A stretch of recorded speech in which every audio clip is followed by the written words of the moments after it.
that pin. Look at that pin now, gang. Just look at that pin. You can do it all by yourself. Yeah, put that shit in big red letters above your fucking screen so you can see. Did someone tell him to get that pin?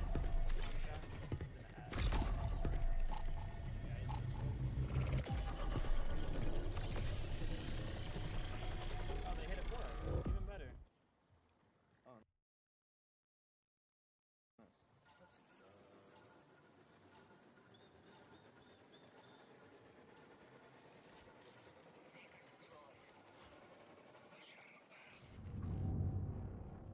Look, everything happens for a reason. Watch me go to Outpost now.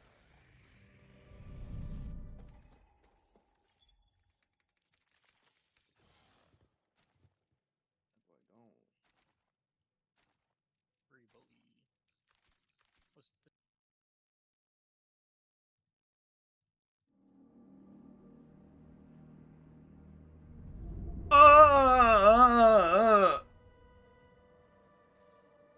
Go, baby.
What's going on, boys?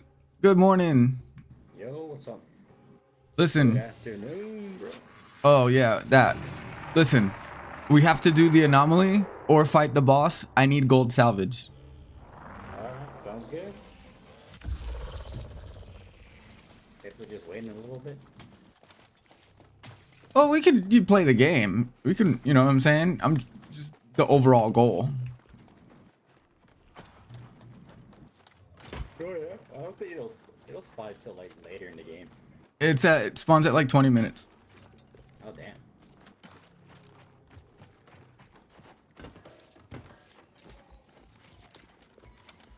There should be a team at quarantine. Yep. You guys want to rush them? Oh, whatever you guys wanna do, I don't mind. We could rush them. All right, let's go.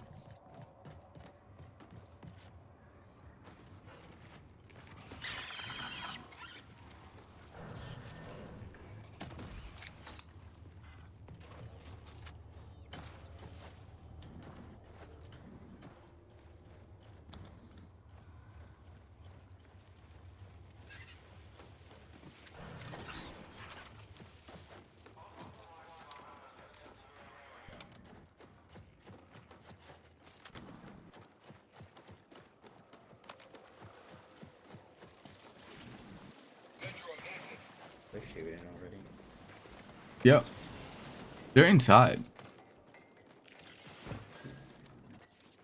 I'll wait for you guys up here.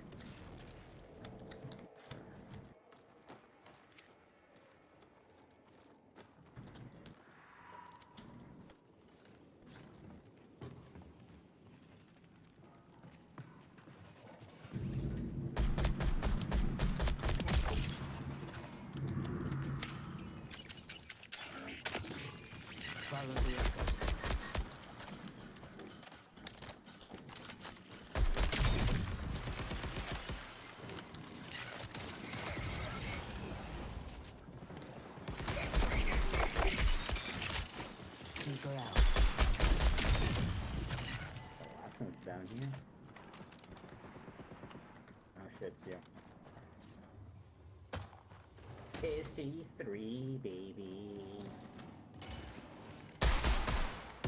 Blue shields. Get your blue Oh, you killed him? Okay, nice. A UESC Yeah, transport they're all drone done. is carrying volatile cargo. Do they have certs? Grab their certs. Yeah, we got one. What does he have? I'll take the Magnum. Oh, yeah, he got a blue shield here. You grab it. You killed him. Nah, you got it, bro. You got it. Nah, you got it. You got Nah, take it, take it, take it. I promise, take it. it. I'll take this instead. I'll let you have it. I'll take it. Get the blue shield. Okay, from on.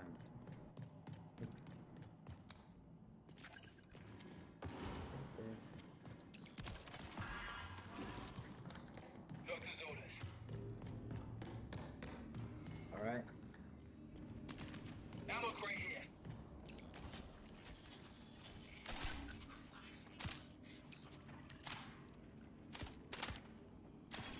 I have one cert.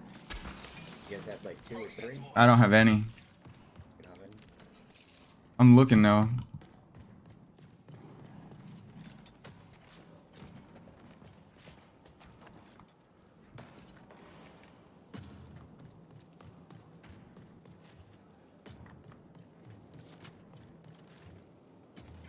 A rift of anomalous energy has. I'm gonna go outside and kill the bots outside. Feeling better. Let's go.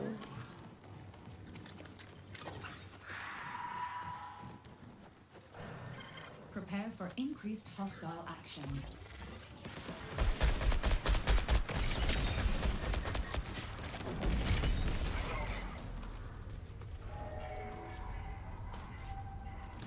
There you go. You have 3 now, right? There you go. Yep, I have 4. Perfect. Hit that tower. Let's get this money. Oh, anomaly spawned. It's at AI uplink. Let's go there. Yeah, let's do that. Let me just do this. So, Yes, sir. alright. Dropping down.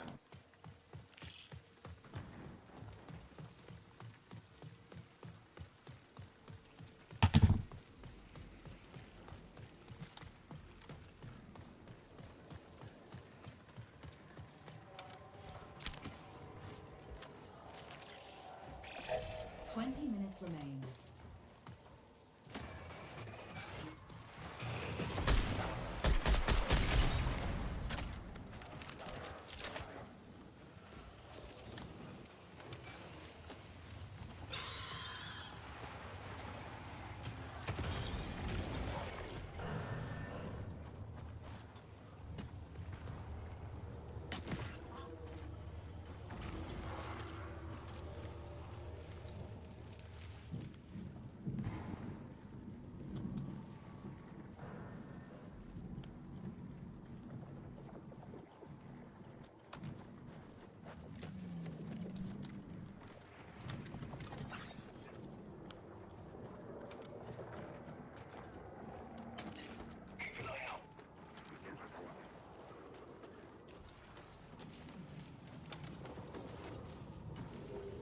Ooh, baby, won't go for Morocco.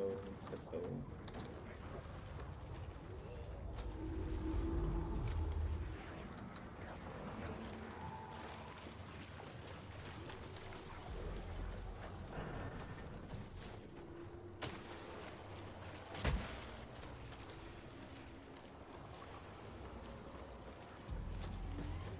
You can't move? Oh shit. He like, I don't know how we can help you with that.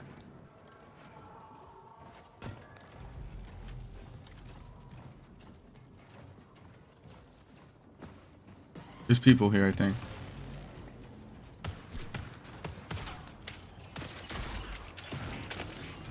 If it moves, Yep. end it. Right under.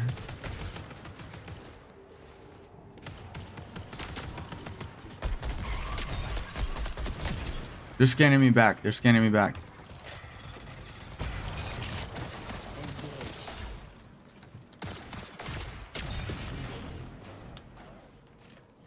He's right underground.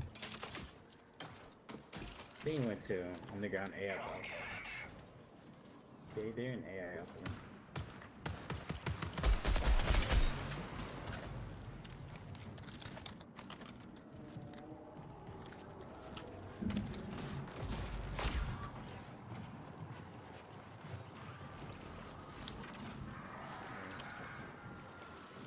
Watch out for this guy in the basement underground. I'm coming towards you. I hear him. I think they're up top. There's somebody. Or just... Yeah, right here. Right here. Take a look. The anomalous rift is coalesced into a physical sample.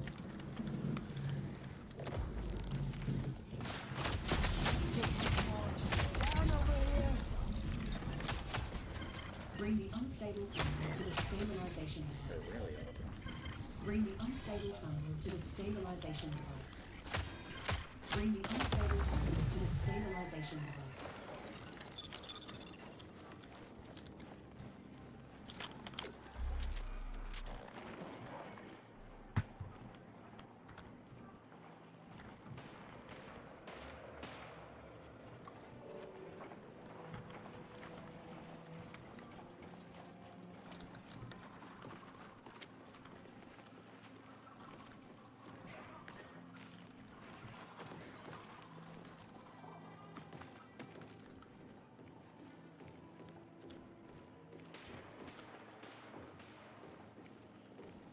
God damn it.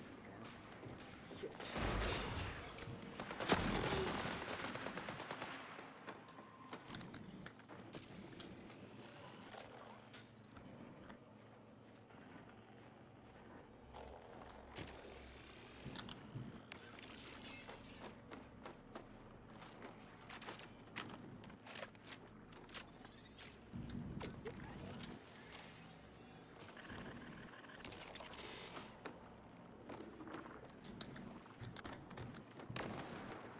Damn, you're still stuck, C3? Shit. Nah, he's not stuck, bro. He's moving around.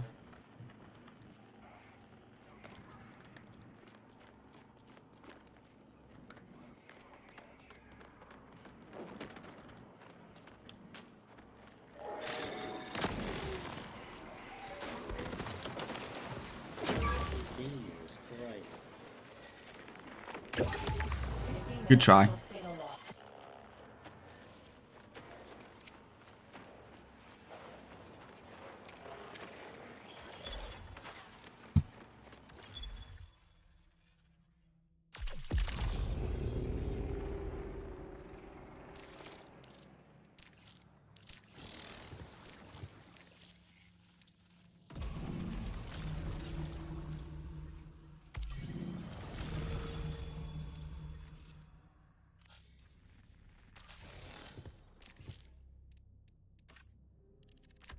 Memories are pleasant lies.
What up, boys? Listen, so what I'm trying to do is get some gold salvage. I want to do the anomaly or fight the boss. Either one, doesn't matter, or both.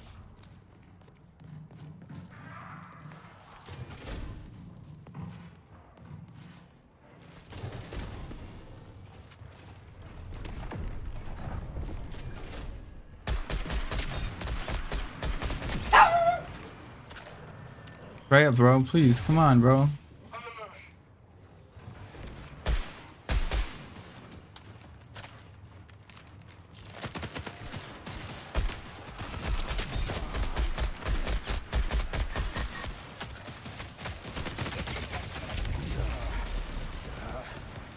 Holy shit, there's so many fucking bots.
How many certs do we have?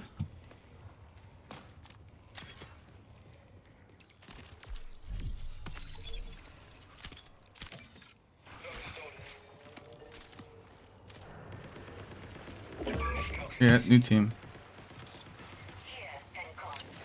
Camo active.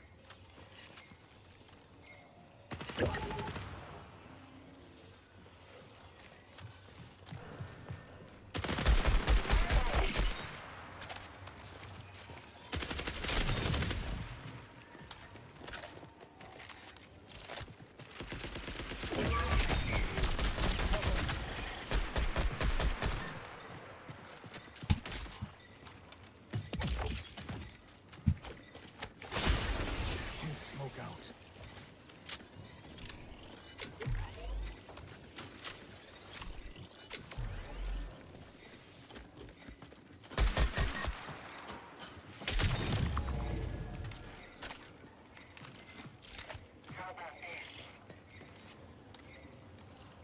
I'm coming.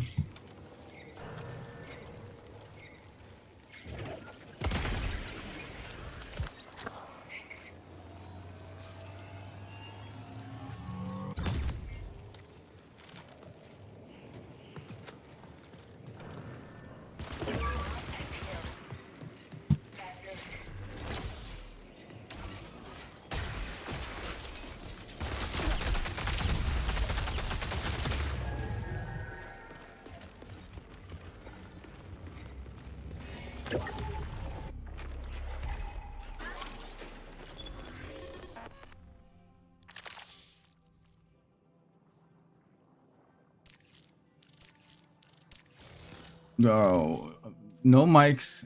Like, I'm tired of not having a crew, bro.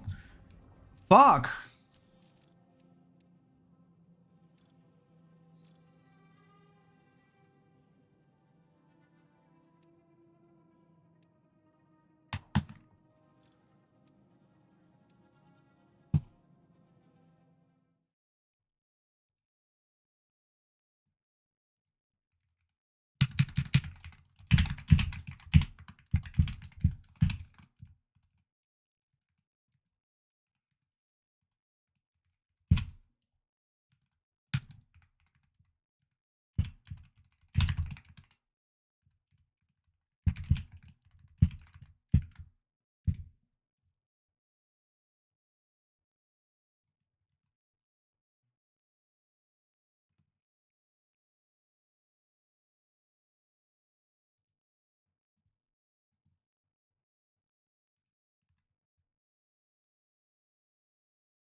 This is our time.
All right, guys, I gotta do the anomaly event, or we gotta go upstairs and fight the boss. I'm looking for gold salvage.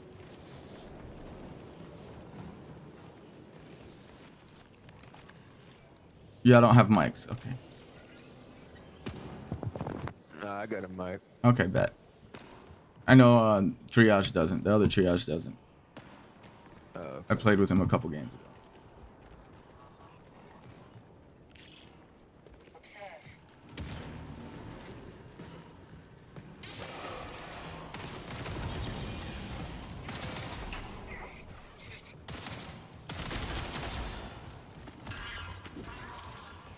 Medrone active. Systems. Shields are gone. Shields gone.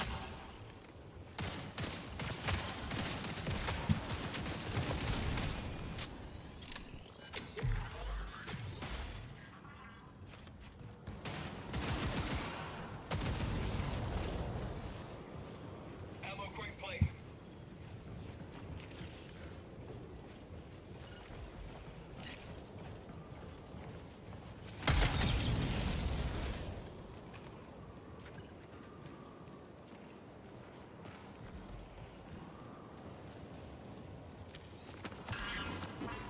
I threw a bot up there for you.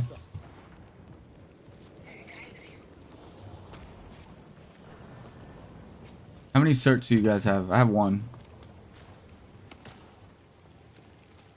I didn't pick up any. Okay. We'll never know how much Triage has.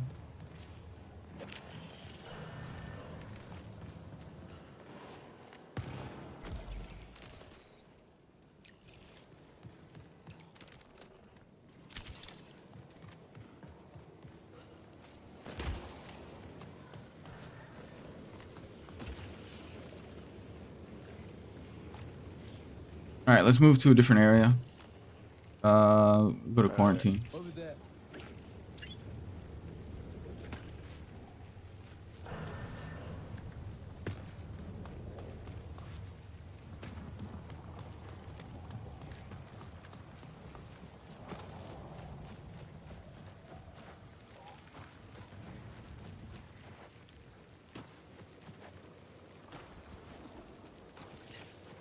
Found something.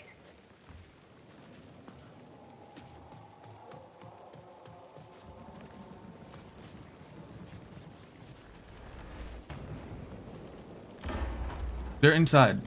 I see them right here. Careful here. Yeah, they're outside. I'm gonna hit the roof. I'm gonna hit the roof. Come back here. Climb the ladder. Where homeboys flanking, pushing up. Nice. Okay, nice. Need a charge. The guy on the roof. He's down. Other guys low inside here.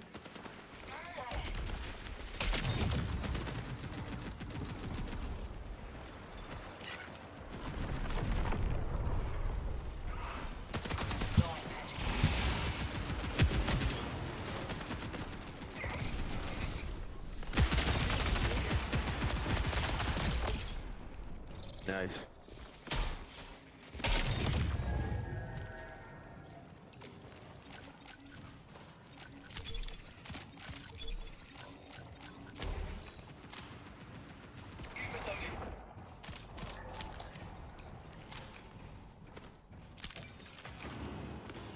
There's another blue shield on the roof.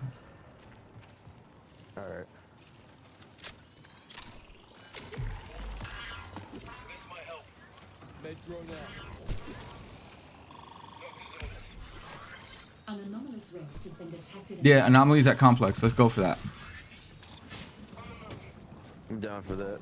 Let me look for this bag real quick. Yeah. It's like right here. Oh, you got it. You got it. This might help.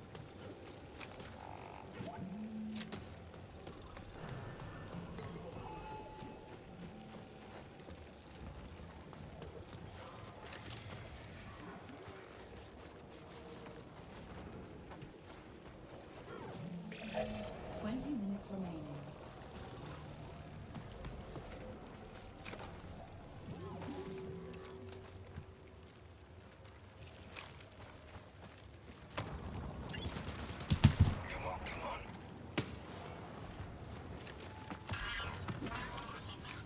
Let's get patched up.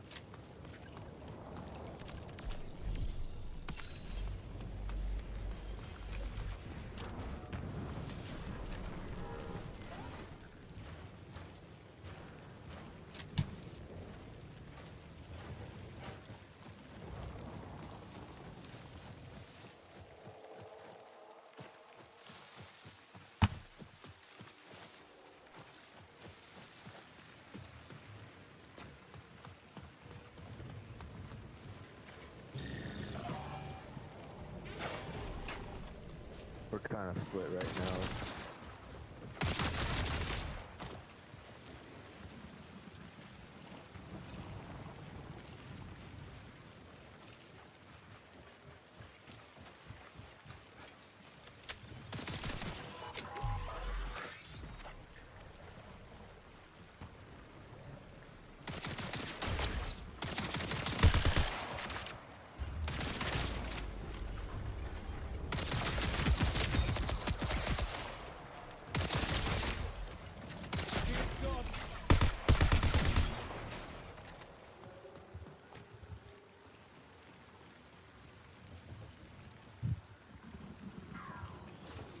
Somebody grabbed it. Somebody grabbed it. We have to go kill them. Well, I was trying to be fast. Drone active.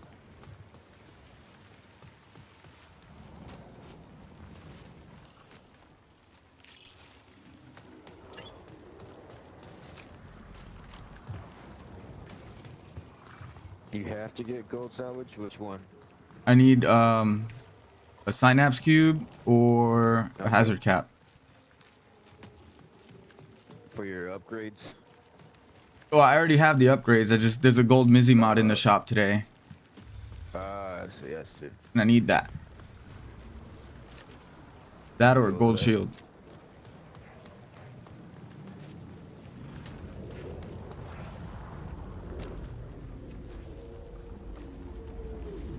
Oh, wrong way. Yeah, this left by the better way.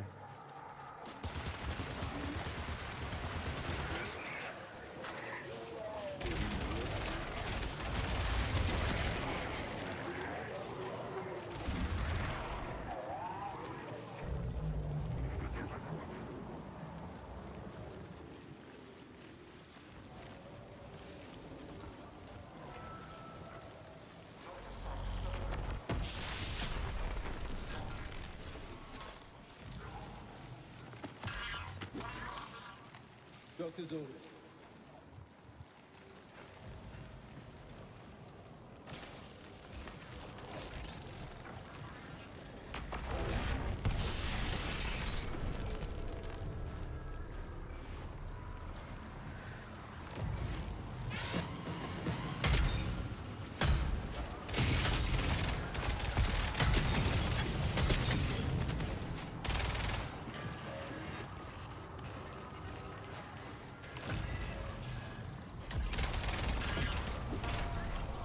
Feeling better.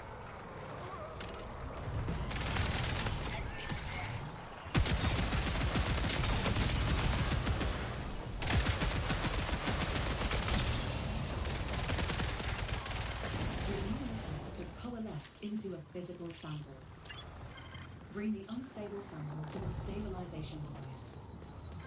Bring the unstable sample to the stabilization device. Bring the unstable sample to the stabilization device.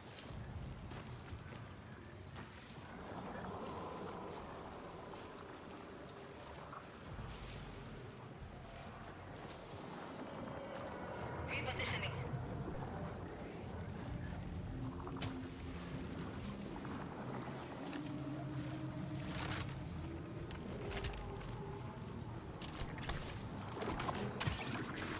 I have ammo.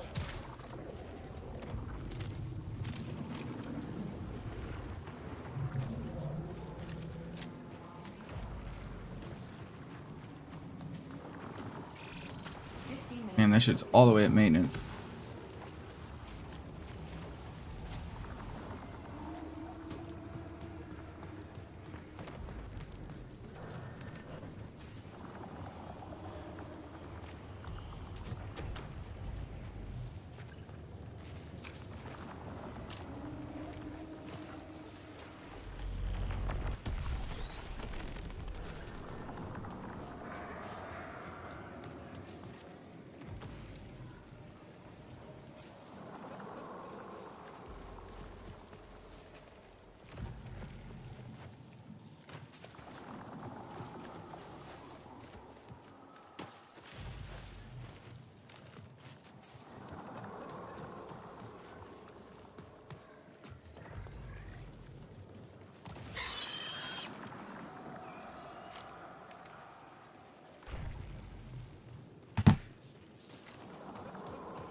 Alert. A guarded convoy is on the move.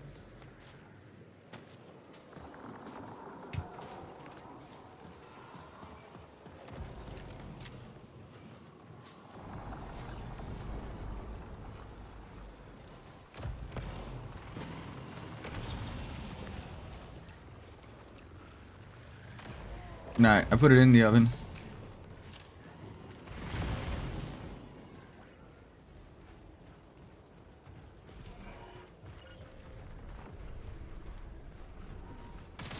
This isn't good.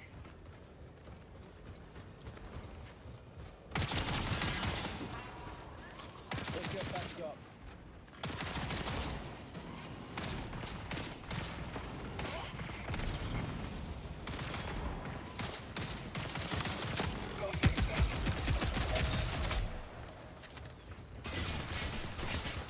People. What direction? Northeast.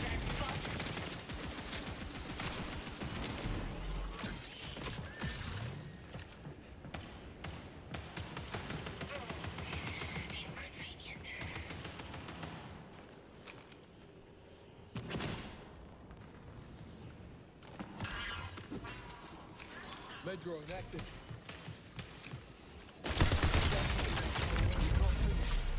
Right here. God damn it, bro.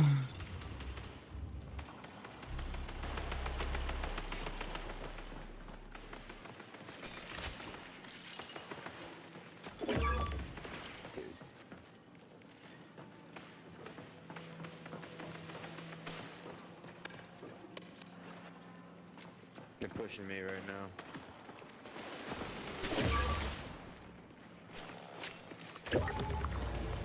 Dude just hiding in a corner, bro, the whole time.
Perfect.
I'm gonna go get some coffee, chat. I'll be right back.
Yo, what's up? What's going on, man?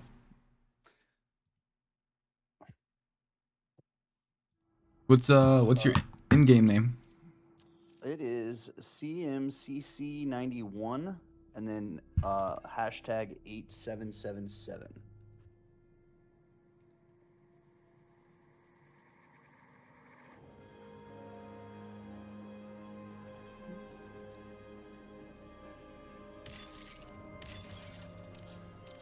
All right.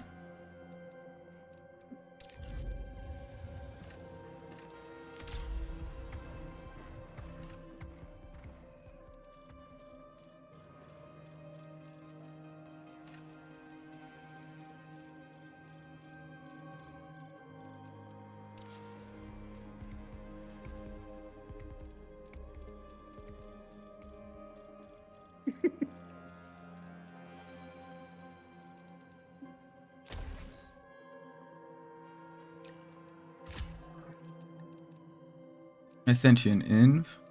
I think I got it. Yep. All right. Let's get it, baby. Jesus Christ, bro. Level 214. Fucking hell. I play a All lot. Yeah, no shit, you do.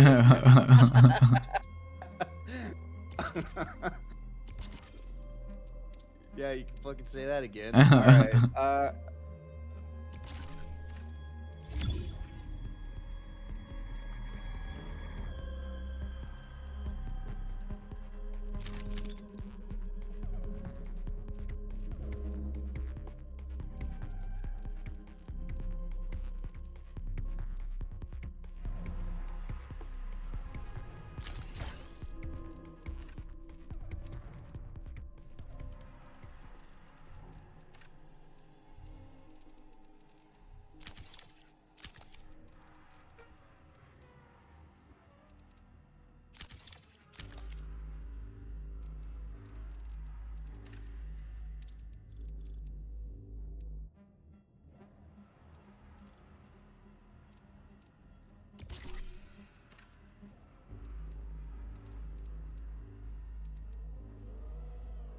I'll be right back. I'm gonna grab a drink. Yes, sir.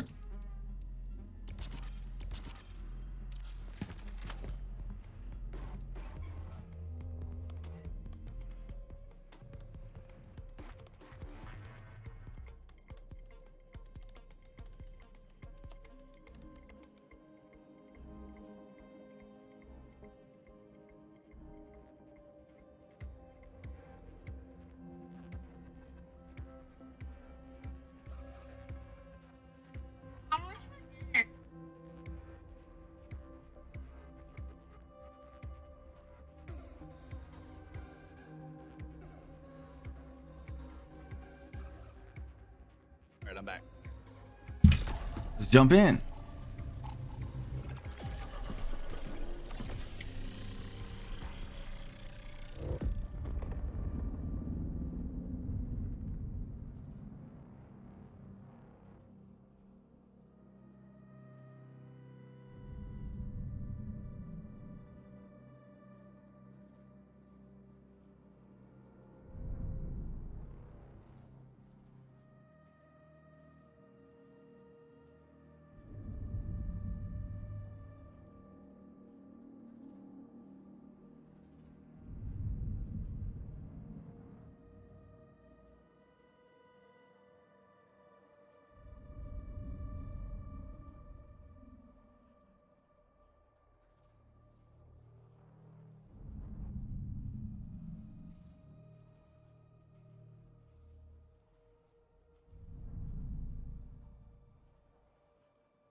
All right, so anomaly or boss.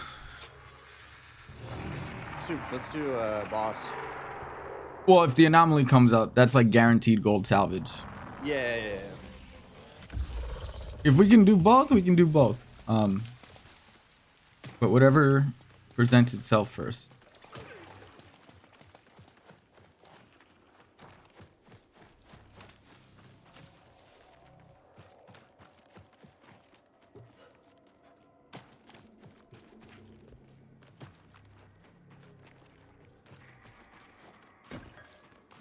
There's people at quarantine.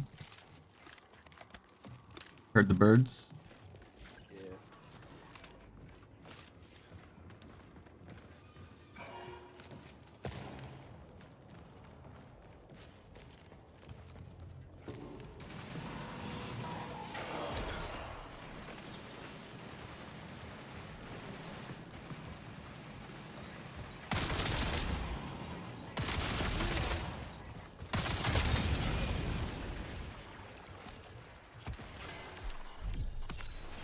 My shields!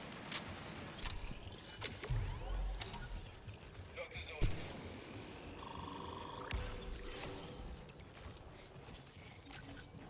The repeater. This your thing?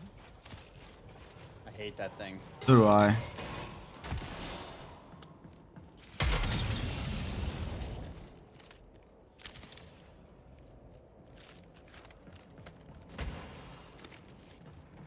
It's really a shame too, because I generally love single shot weapons in most games, Me too.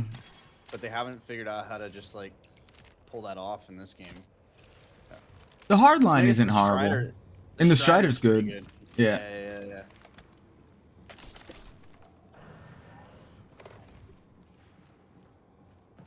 I can hear the shots at quarantine. You wanna? How many tags do you have? Oh, I guess I have 3 now. Fuck. Nice. Yeah, you could Alright, I'll hit activate this, that. yeah, I'll take.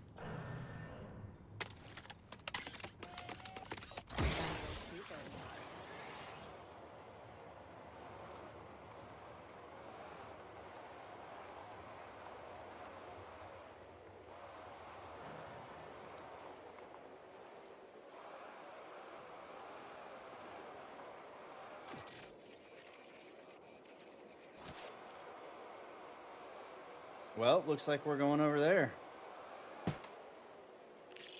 Okay.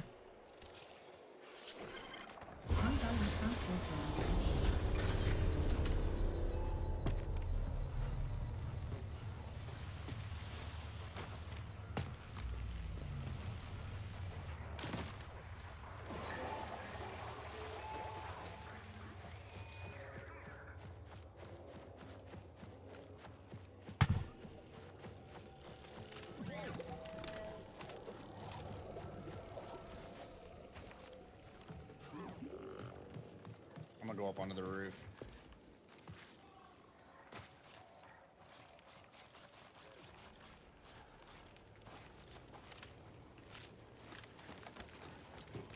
I don't think they're here anymore. No? I don't hear them.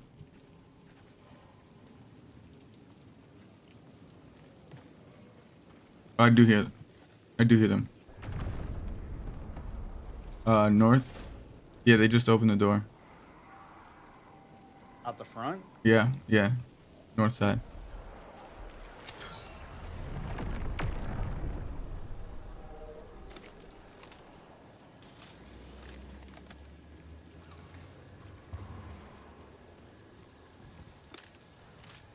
Alright, I'm looting the bins. Hopefully get the key.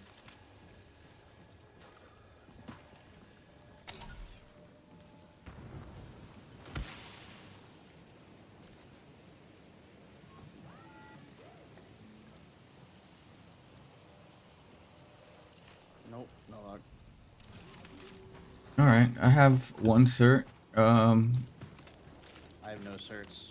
Okay. Let's. There's let's bots see if we can outside. kill These guys. I didn't see them. I could have been tripping. No, I don't. This door isn't open right here, unless they closed it behind them, which would be weird.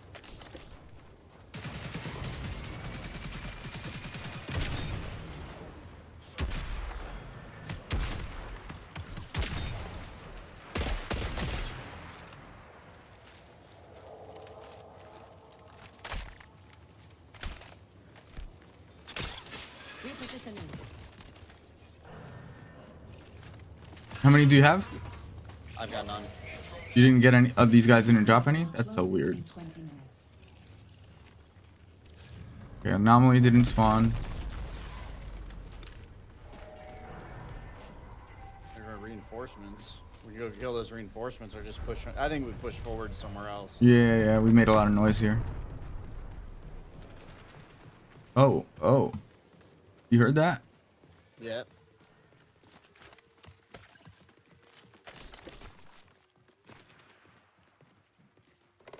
They might still be in back there. quarantine? Yeah, bro. I'm pretty sure I heard people there in the like when we first got there. The bots on the roof are pissed off. Unless that's bots shooting at us from the roof. I don't think we were close enough to aggro them. I agree with that.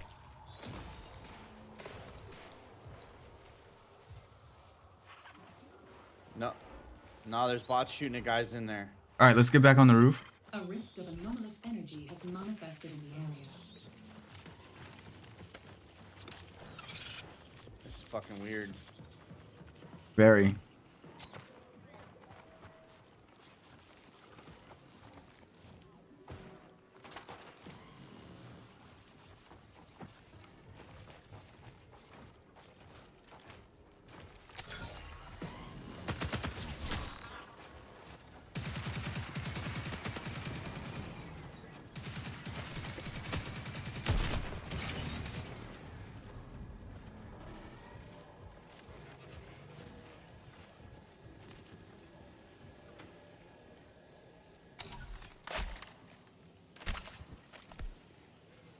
Drone active. An elite UESE unit has been deployed. Let's go kill the commander. We'll get the key that way. Okay. Where is he? Bio? Dude, I don't know what's going on. I also haven't found a key on any of these guys.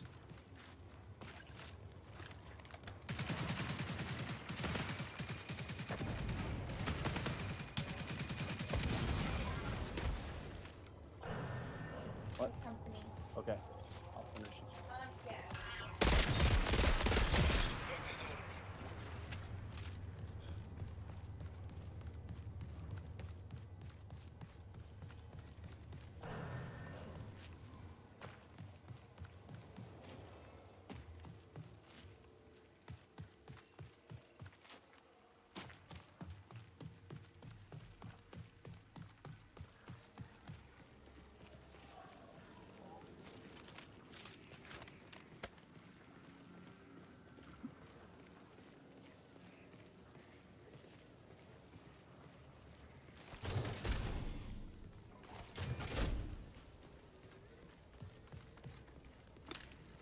Dead bots here.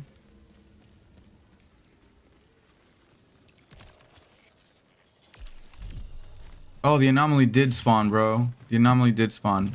Hang on, let's pivot and do that real quick, and then we can kill this boss.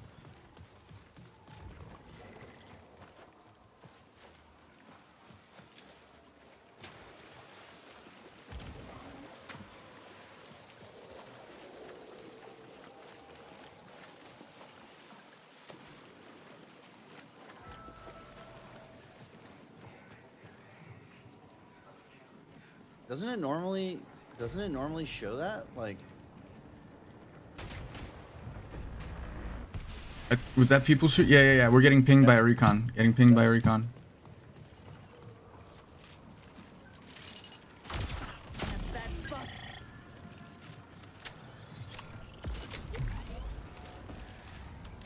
I'm healing. okay, they were pushing across, but I pushed him back a little bit. I don't know if he's continuing to push. Yeah, they hit me hard. They're pushing the shit out of me. I broke one. He's one shot right here. Alright, I'm coming.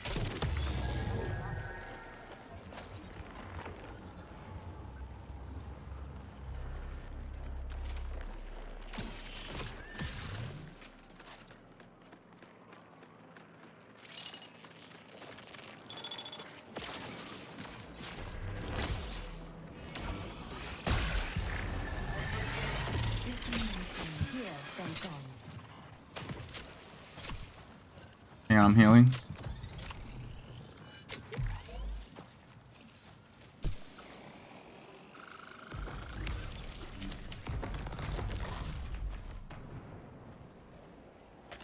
They're on the roof.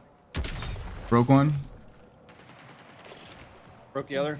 I'm coming. Tossing cap. Frag out.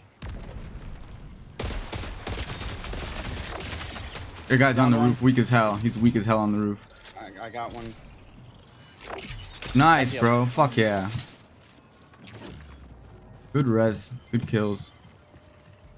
Hell yeah. You can loot him up. I'm gonna stabilize this thing. Guy had a complex shed keycard. Ooh. You could hit that up too.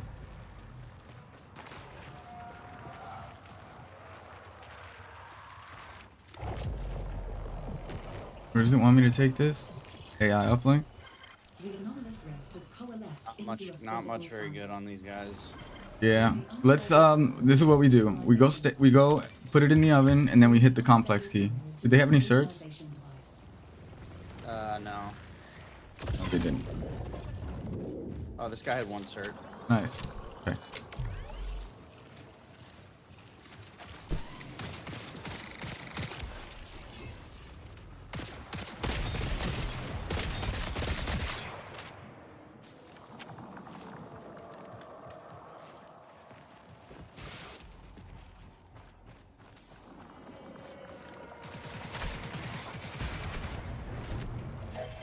UESC convoy detected. Interception could result in profit. Is that you shooting? No. Oh Jesus, dude. Yep, we got The- a squad coming from the complex. They just sniped me. Oh, that was a sniper bot. I'm coming. I got self-revive. Okay. But there's a squad with a sniper coming from. Just get yourself in a Bro, good this fighting bot is invincible, bro. What? Oh yeah, that's a thing. I dropped the anomaly so they don't know where I am. I'm gonna try to look for you so you can heal up. I mean, maybe I'm wrong. Maybe it wasn't a squad, but I think it was. The sniper bot is the one that killed you. But I got sniped from out. I did hear that. I did hear that.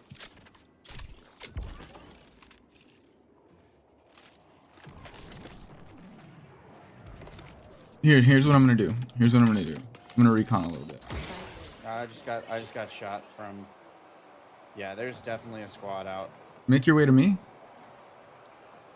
He's on the roof by me. I think I just saw him over here. It's a sniper bot right here. Really? That's what's. All right, I'm back.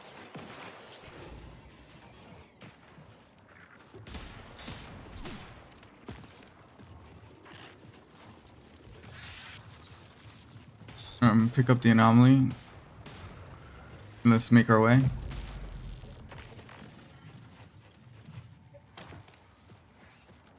Man, are you sure it's just there isn't a squad over there? The thing that was on the roof with you was that invincible sniper bot. Yeah, I got shot. I got sniped from out this direction as well.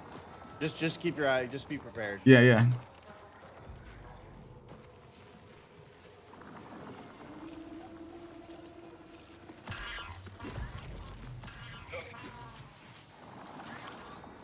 You.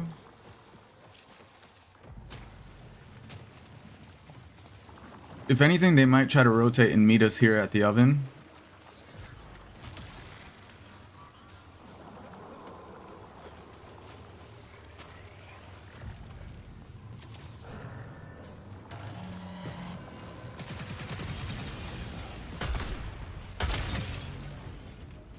Have to go underground. Can we get underground through here? No. Going under right over in here somewhere. The left, right here. Fucking sniper bots, dude.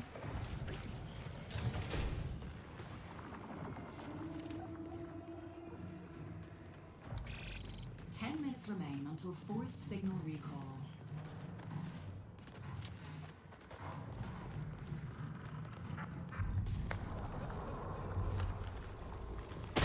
Right here, right here. Oh, You had a Mizzy, bro? I got one of them. No, they. That was some fucking rat shit right there, dude. Yeah.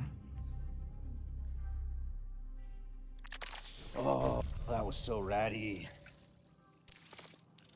All right, I just had some people show up to my house. I sent you a friend request, but I'm down to play later. Yeah, man. I had some people show up to my house. All right, You're I'll good. talk to you later. Later, bro.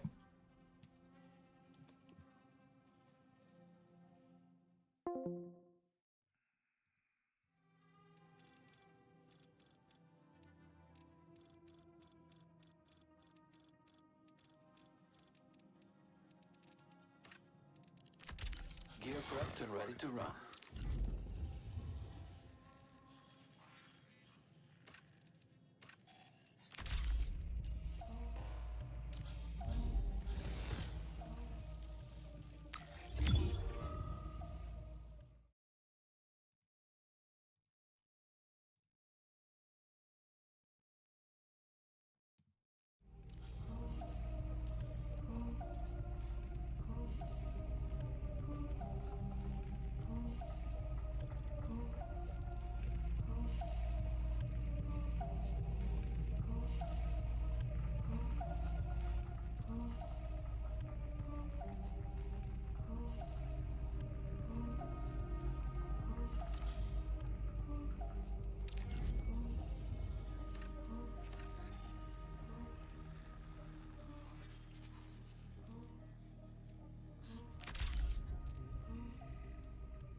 What up, boys? I'm trying to do the anomaly event. If it spawns, I need gold salvage.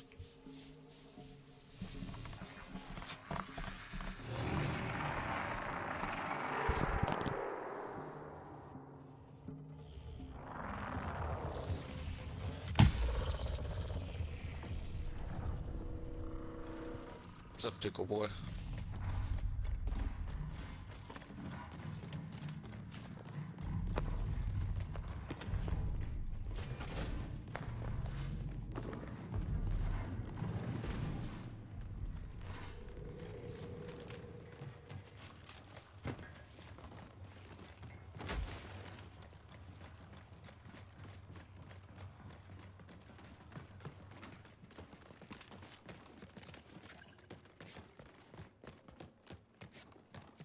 You do this whole time. Hello, boys. What's up? What up, y'all? You guys doing anything particular on this map or what? I need gold salvage, like the anomaly event. If it doesn't spawn, I'm down to just Okay. exfil ASAP so I could try again. Okay. I'm gonna try to get my quest done. I could help Need with that. I anti-bug. don't... Bio research. Thing that fucking sucks is we have boss here and I need to hit 4 tablets here. That's crazy. Yeah.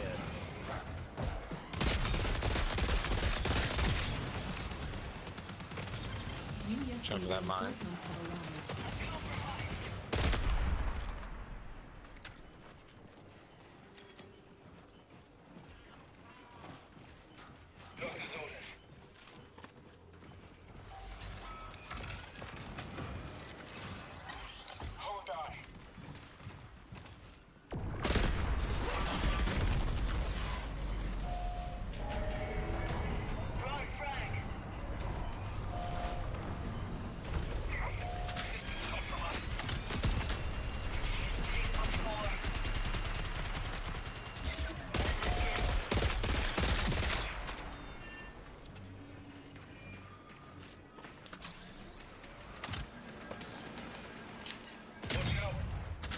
USC reinforcements have arrived.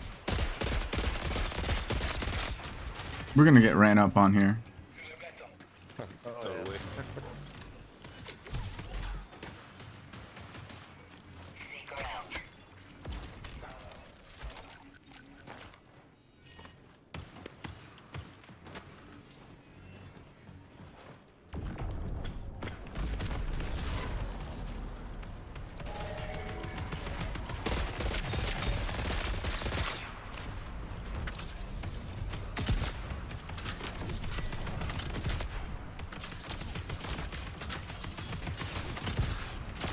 Bro, the fucking Team over railguns. there.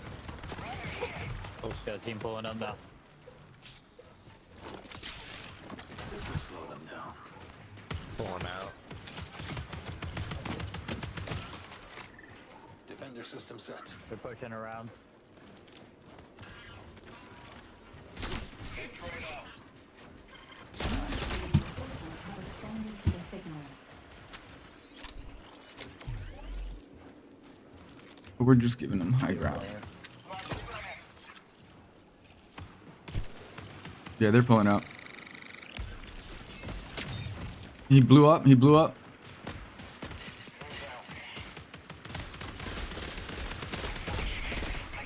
One behind us, the destroyer. Destroyer's weak as hell.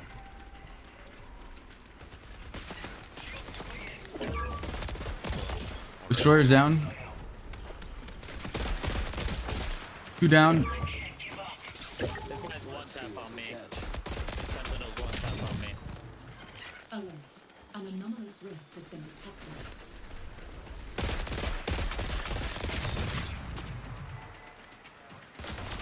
Shields busted.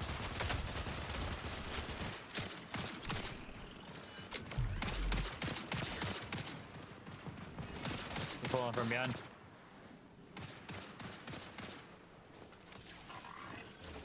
He's right there to your right. Yep.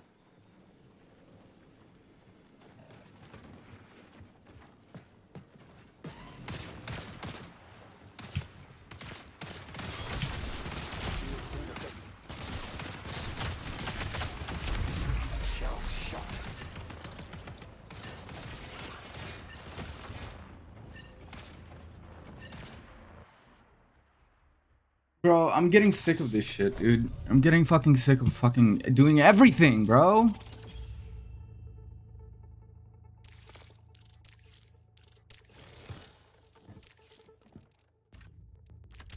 Everyone else is target practice.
What's up, y'all? I have to do the anomaly event if it spawns.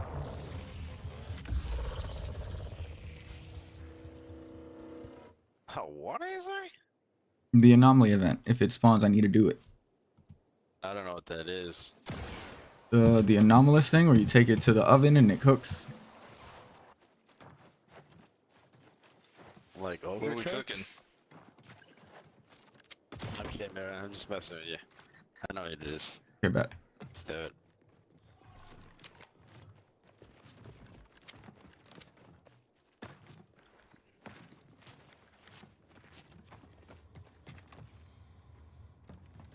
Did you come up with that gamer tag all by yourself?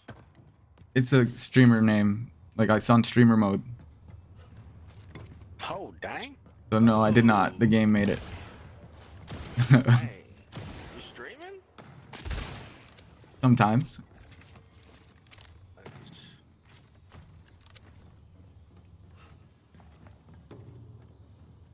Alright, lead the way, man.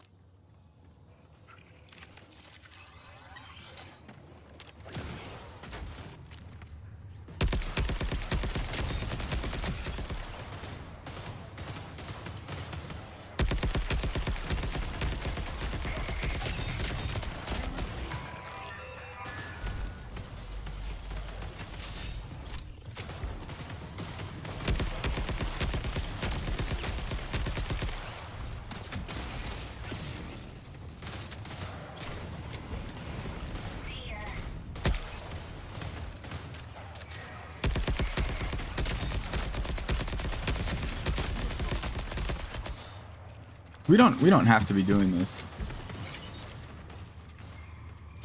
I heard birds. There's people pulling up. People pulling up from like bio research. Birds. Okay. Pushing back. Or pulling back. Or pulling out. Whatever. Oh, what are you doing?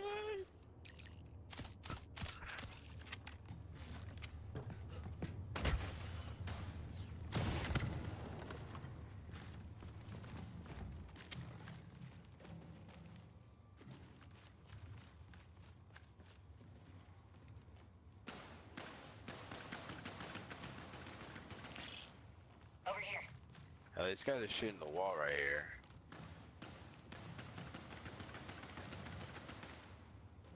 honestly. I think he was shooting at you. Yeah, probably. Yeah, he's still shooting at me. I'm gonna look at the right side.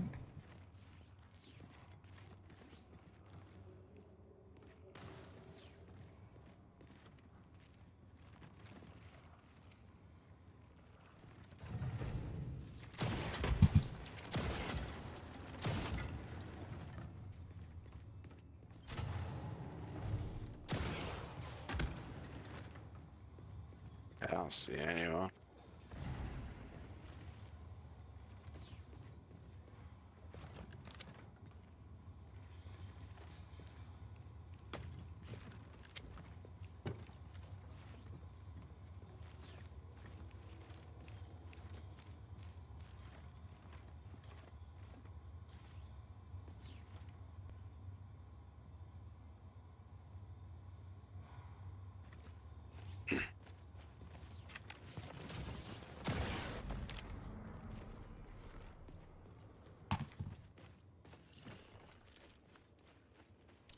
Somebody engaged the warden at algae ponds.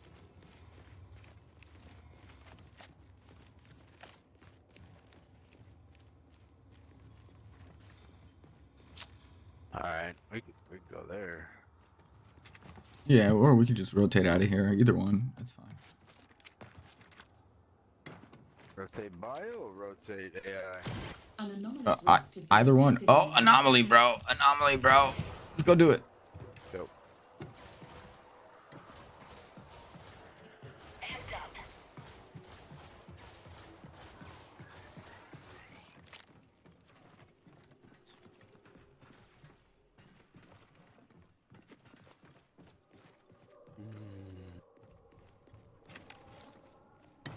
There's a gold Mizzy mod in the shop today, and I need a Synapse cube to barter for it.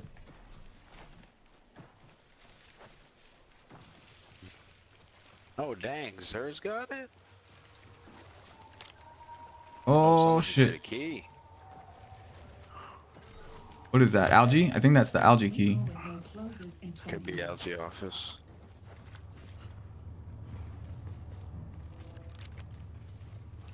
Ready for a fight, boys.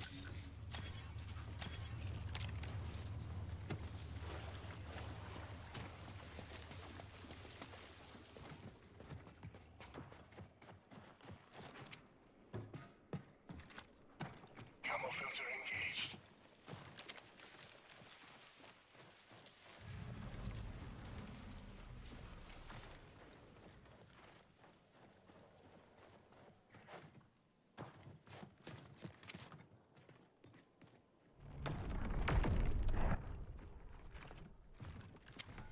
They're here.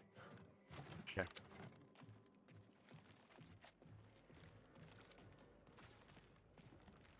They're gooping.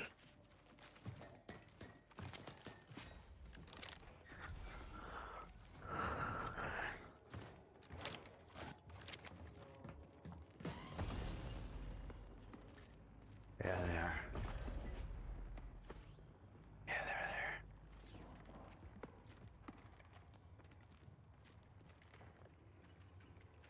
They know we're here. Time to end it.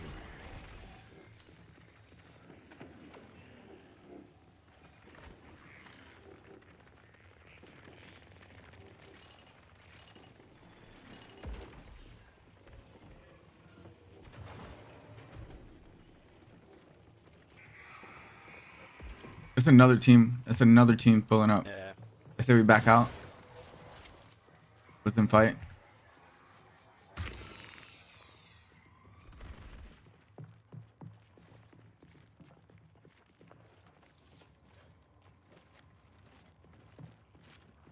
Oh, he was right there, dude.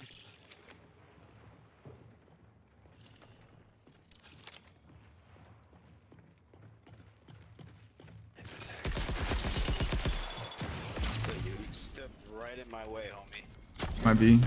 Shield's gone. Damn it, bro. I could've killed him.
Bro, I'm just gonna play solo. I'm just gonna play solo, bro.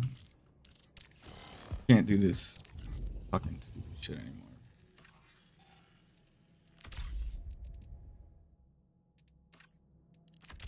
Movement systems primed. Like, we could have just gone for the anomaly.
Anomalous interference detected. Your shell should compensate for any time-dilated stimuli.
That, bro.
Signal recall window closes in 20 minutes.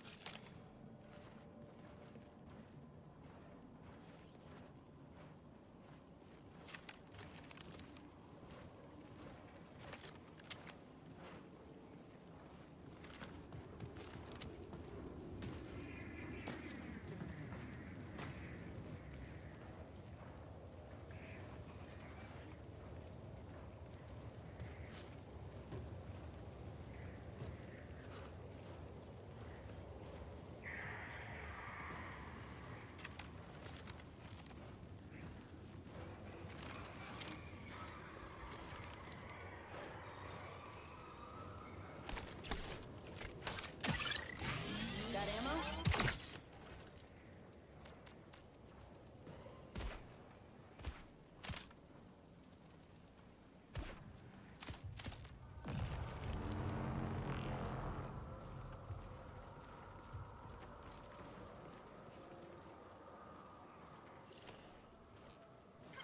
Alert.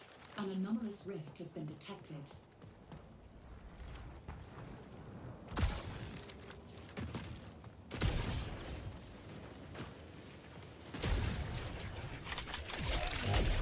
On the move.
The anomalous rift has coalesced into a physical sample.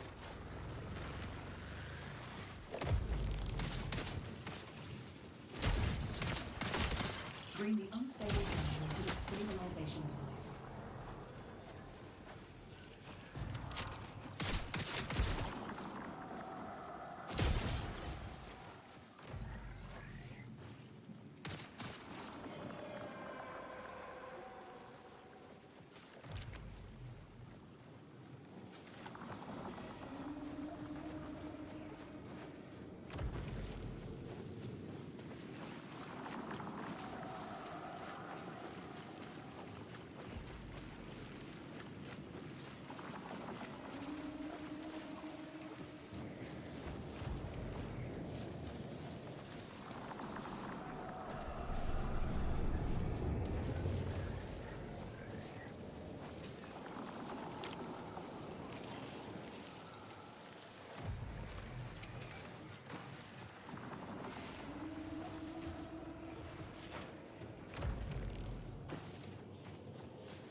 Present.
Fuck.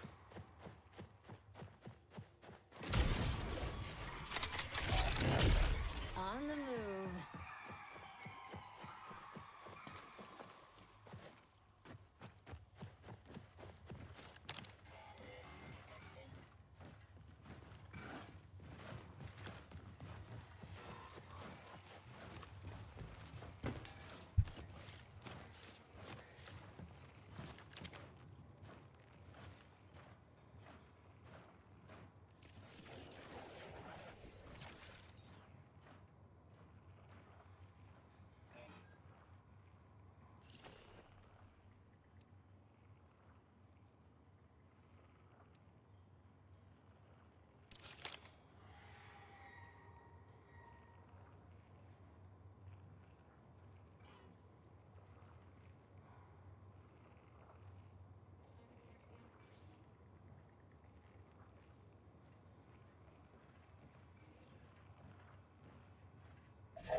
No rush, but here's our ride.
Bro, what?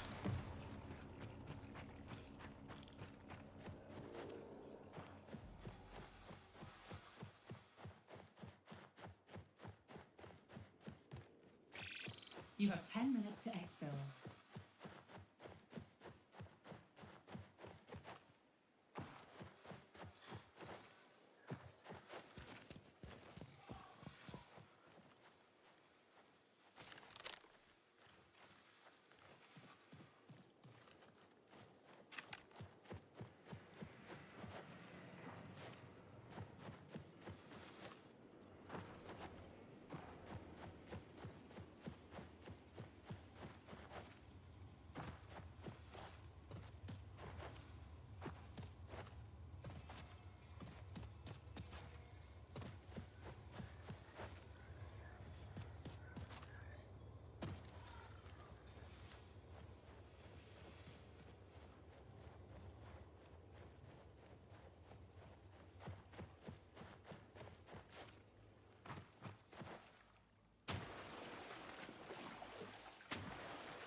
The one time I complete my goal, I do it solo, bro. Like, of course. Maybe I should just run this game solo from now on.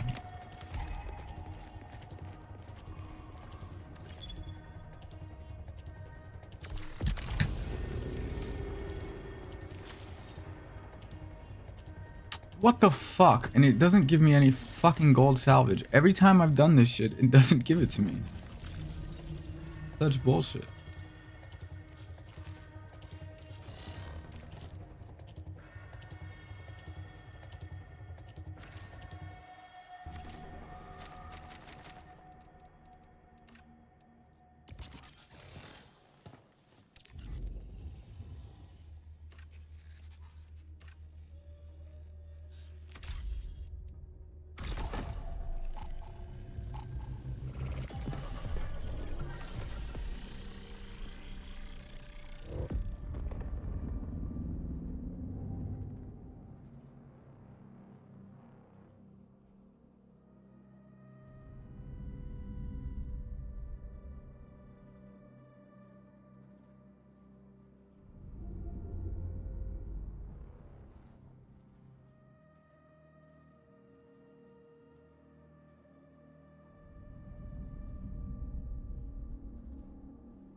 Connection secured.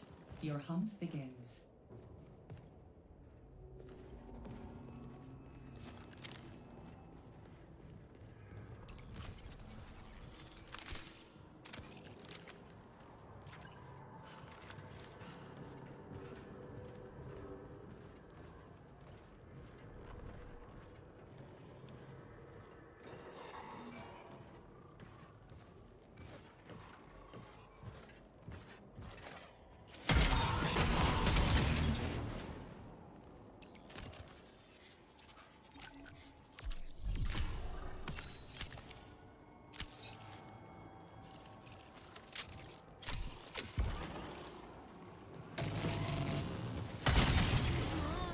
That's bullshit, dude.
High-value transport drone detected.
Twenty minutes remain.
The only moment that matters is now.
Fifteen minutes until signal loss.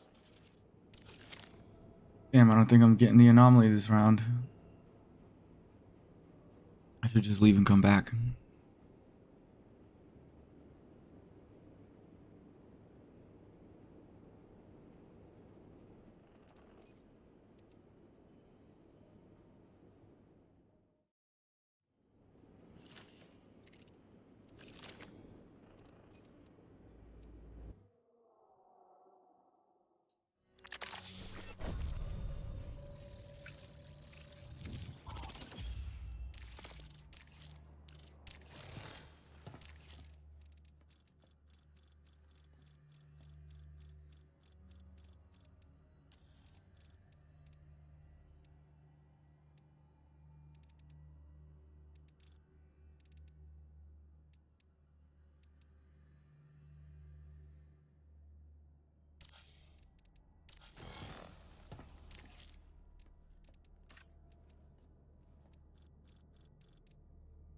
Yeah, I'll be back. I'm gonna go smoke some weed.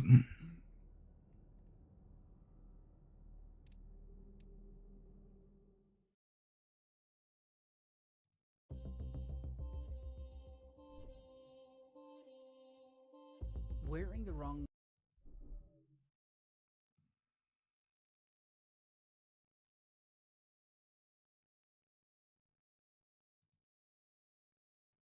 Get a free Phi collar when you try Unkibble. Not only will you get a free Phi collar, which tracks your dog's activity, health, and location, worth $99, you'll also get 50. Season 2 has been a big falling off point for a lot of people who've enjoyed Marathon. Myself and a lot of the people I play with have played a considerable amount less this season than Season 1. A lot of that comes down to kind of the content they delivered not really meeting the expectation, and the changes to the game not really addressing some more core issues that were kind of present for an extended period of time. But at launch, I do still feel that like Marathon connected with a small but like niche core group of people who kind of understood the unique value that the presentation of the game had, the world building it was doing, the core PvP like focus of the gameplay experience, and how it existed in this more dynamic map environment that had the PvE elements that complicated the engagements between the runners, which was an interesting kind of chess match where you're dealing with their different abilities, and how the interplay of the runners, you know, created more dynamic combat engagements across the different POIs that we experience. Like, the game, while being niche and for a small audience, I feel like did deliver on a lot of those things, while obviously leaving a lot to be desired even for that core group of people who enjoyed the experience.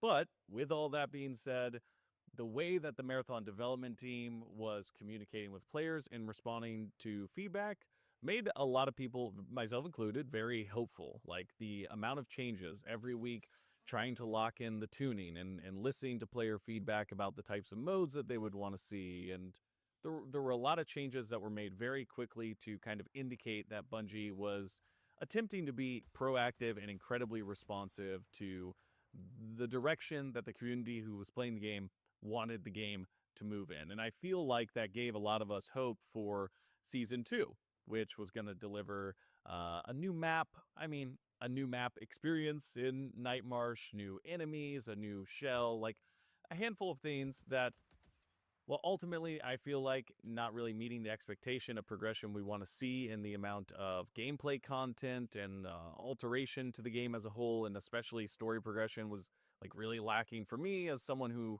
came in or was initially super attracted to the game on the basis of the story that they were telling.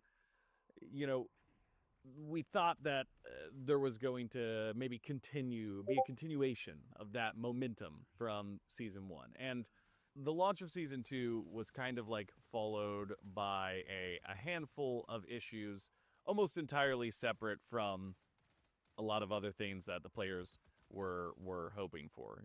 So it started with server issues that were like so heinous that you really couldn't even play the first day of launch. The influx of free-to-play players was kind of at a time during the this PvP light mode was going on, and so maybe the new group of people who were kind of getting into the experience were attached to that mode, and that really just became a PvE mode basically, because what was the point in running Rook when you could just run that mode at zero cost and get a bunch of gold loot? And so the kind of higher end group of people in the game, the core of the community who was dumping a lot of time into the game, was able to pull ahead of the average player a ton in the early part of Season 2, specifically when that PvE mode was running.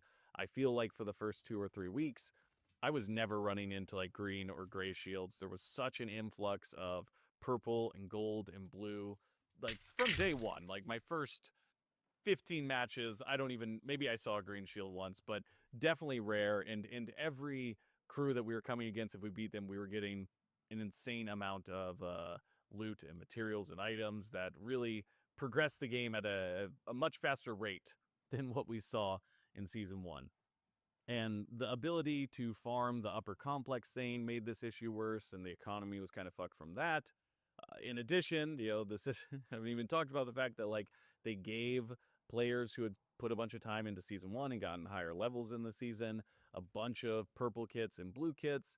And in response to the server issues I just talked about, they gave out a bunch of purple and blue kits to players. Maybe they're just blue kits, but a lot of high-end gear was poured into the game in the first week, to such an extent that by like week 2 or whatever, Bungie had come out and said, hey, the average vault value in week 2 is similar to where it was at weeks 11 and 12, the end of the first season. So the economy was kind of fucked. And those players, like I said, who were able to grind out and spend a significant amount of time in the game in the early part of this season, pulled way, way ahead of even players like me who put a lot of time in, but didn't focus on doing a upper complex grind. I ran it a handful of times and it was fun, it was cool, and I played the PvE mode primarily to do the new limited contracts to see if there was like additional story information or larger story beats that were included within Season 2. Like that was my goal for the first 2 weeks. And so I did not focus on any farming. I used my kits or whatever when I played with people. Ultimately probably came out behind, but I, even still carried over a bunch of purple and blue shields as someone who wasn't dedicating as much time as kind of the more, intense, grindy subset of individuals who were playing the game.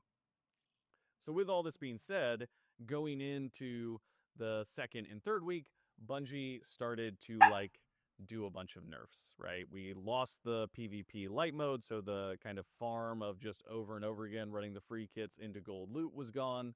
They did like an overall nerf to the loot value across the board. They made it so that contributing items to your cradle gave you less experience. So now it took a longer amount of time to utilize the cradle system, which was the kind of, new way to upgrade your base stats for your actual individual runner. All of this just went to furthering the gap between maybe the average or standard player or player who enjoys the game but wasn't dumping, 80, 70th percentile amount of time into it. Like, it really felt like it's now going to be very difficult to catch up, given that, these players who did utilize those systems to kind of get ahead, both in level and cradle and, gear and equipment, are going to continue to roll that over and over as they utilize the items to win more games. And this player base that wasn't maxing out their cradle and getting a million purple shields won't be able to catch up. That's what it felt like. Even 2 or 3 weeks into the season, it was taking a considerable amount longer to upgrade the cradle, like from 1 to 50 and then 50 to 70. 50 to 70 seems like it's 3,000, 4,000, way longer than those first 50 levels that I did, without the nerf to the cradle. So it created this situation where we're running this marathon and we're wearing these backpacks, and it seems like the people who are 100 meters ahead of me, I'm never going to catch up to. And it seems like simultaneous to us running this race, Bungie is making our bags heavier so that we can't catch up. And they're making the people in the front's bags lighter because they've already taken advantage of these things and are going to continue to just power forward. And because the player population is much lower, the group of people that are still consistently playing the game tend to be a group of people who, are a little bit more hardcore, have sunk more time into the game. I'm running into a lot less lower level players, even when, I'm matchmaking and at like level 50 and 60, or, playing with players who are level 20 something. We're running into far less players who are kind of in that lower bracket, and we're running into a lot of players who have really good gear and they have a very high level and their cradle maxed out. This is what it feels like. And so Bungie continuing to nerf our ability to catch up to them seems like something that is driving more players away. And yesterday, like I said, a month into this season, with all these issues I just talked about having already occurred, the Marathon development team tweeted out, "We have temporarily disabled the CyberAcme Primetime 3 standard contract while we reconfigure it. It was offering significant rewards for a relatively trivial challenge. We'll re-enable it after it has been adjusted." So I have not reached VIP with any faction yet. And I've been focusing on CyberAcme. And one of the things that I noticed when I got to CyberAcme level 20 this season, the level 2 contracts were pretty banging. Like, they were easy to accomplish and they were offering me pretty decent rewards. And I was enjoying the grind of trying to finish my CyberAcme levels as I slowly progressed up to VIP rank. Now, I was not aware that, the level 3 contracts were that crazy good. But if I had heard in passing, "Oh, hey, you're level 25 right now with Syac, you get to VIP, there's Primetime 3, and man, that's giving juice loot." If a player had said that to me while I'm on a run, I'm crew filling one of my buddies who plays, or I just saw it in passing online, that would have been something for me where I go, okay, well, I'm kind of excited. Maybe I'm going to pop online here in a time that I maybe normally wouldn't have, or would have played something else. I'm going to try to grind that a little bit faster so I can start getting this purple loot and I can start getting these upgrades. This is something that for me would have been something that would draw me back into the game. And now learning about it this way and seeing that it's no longer there, it's another thing that has been nerfed that's going to further my divide between the higher level players, which, like I said, it feels like that's the majority of people who are still playing the game, because the audience has gone smaller. The number of players I'm matching with is coming from a smaller pool. Now it's something that's making me go, all right, well, even more difficult for me to get these high-end items and upgrade mats now, and that's pushing me away. I would imagine that, like, the big hope for Season 2 at this point is that Vault Breakers, the PvE mode that's coming on July 21st, is going to pull in a lot of players who have kind of not been playing as much in Season 2, and maybe it's going to pull in people who got the game at the beginning of Season 2 because of the PvE mode that was in there, and it's going to kind of draw them back in because now there's another thing for them to play that now the PvP light mode is gone. Maybe an audience of people who have really been put off from Marathon but think it looks cool, or, you know, have connected with it in some other way, are now going to come back to it and say, okay, this Vault Breaker mode is like a roguelike experience. I don't have to worry about other players. That's the kind of stuff, you know, I would enjoy from Bungie as a PvE focused experience. Seems to me like that's the hope of Vault Breakers and this mid-July kind of update. So the idea... No, please, we can't afford this. We can't afford the sale. We can't afford it? No, we can't. We can't afford the sale. Well, if you can't afford it now, then what's another 4? What? This is the world's strongest man, Mitchell Hooper, and for every time he can lift my body weight, you get 4% off. 195 pounds. I'm hoping you get like, what, 3 or 4 reps, maybe 5, maybe a 20% off discount. I think you guys are in for some savings. Here we go. There's 1. Uh-oh. 2. This is too easy for him. 3. Oh, no. 4. 5. Mitchell. 6. This is getting too much savings. Please stop. Please stop. We're already at 40%. Stop? Yeah, okay, we're good. No, what? That's 40%, 44, 48. No, please. We can't afford this. We can't afford the sale. We can't afford it? No, we can't. We can't afford the sale. Well, if you can't afford it now, then what's another 4? What? No! Okay. I'll leave it there. You guys are gonna get to choose 4 premium fragrances. You'll get 3 of these packs of Groons. You're gonna get 2 more mystery gifts, and all that with free shipping and 100% money back guarantee. You guys are welcome. Click that link below. Stay dry out there.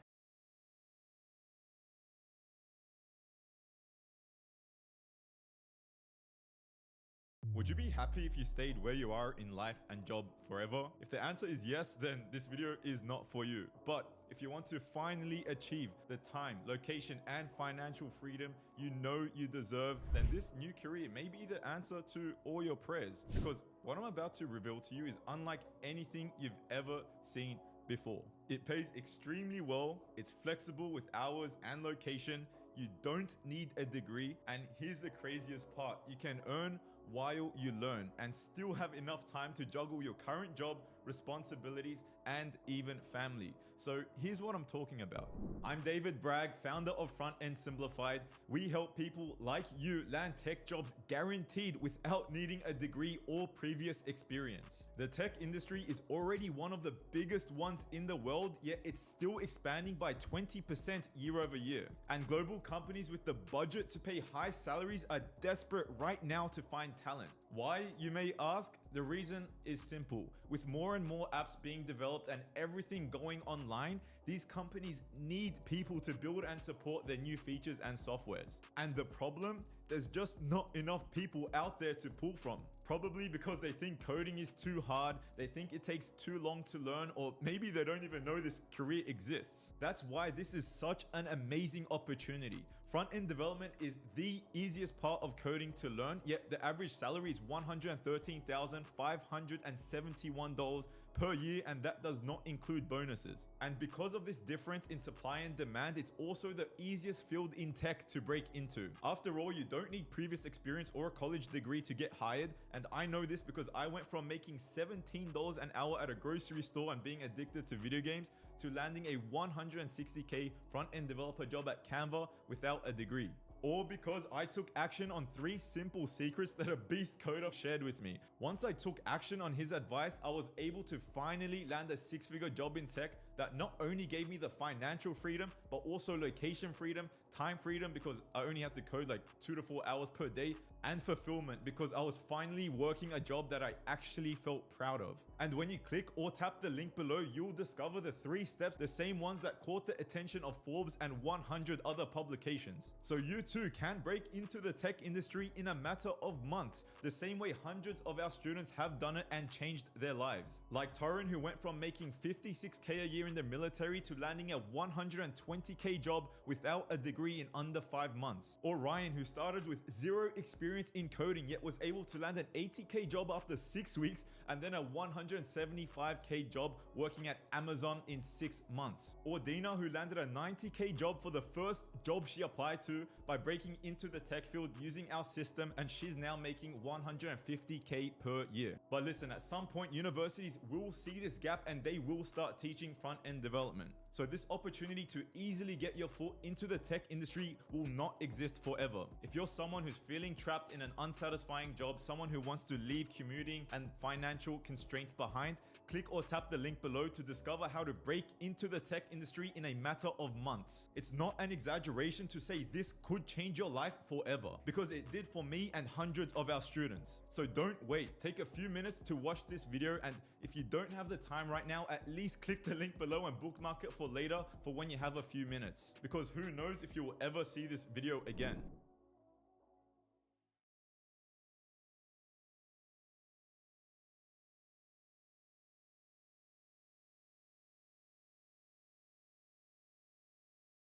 That they're still continuing to nerf things and push players off who are engaged with the game and enjoy the game is kind of like baffling to me. The idea that we're still nerfing things. I have been saying it for a few weeks now, but I really think Bungie should consider just saying this season's a wash with the economy. Give it a narrative reason.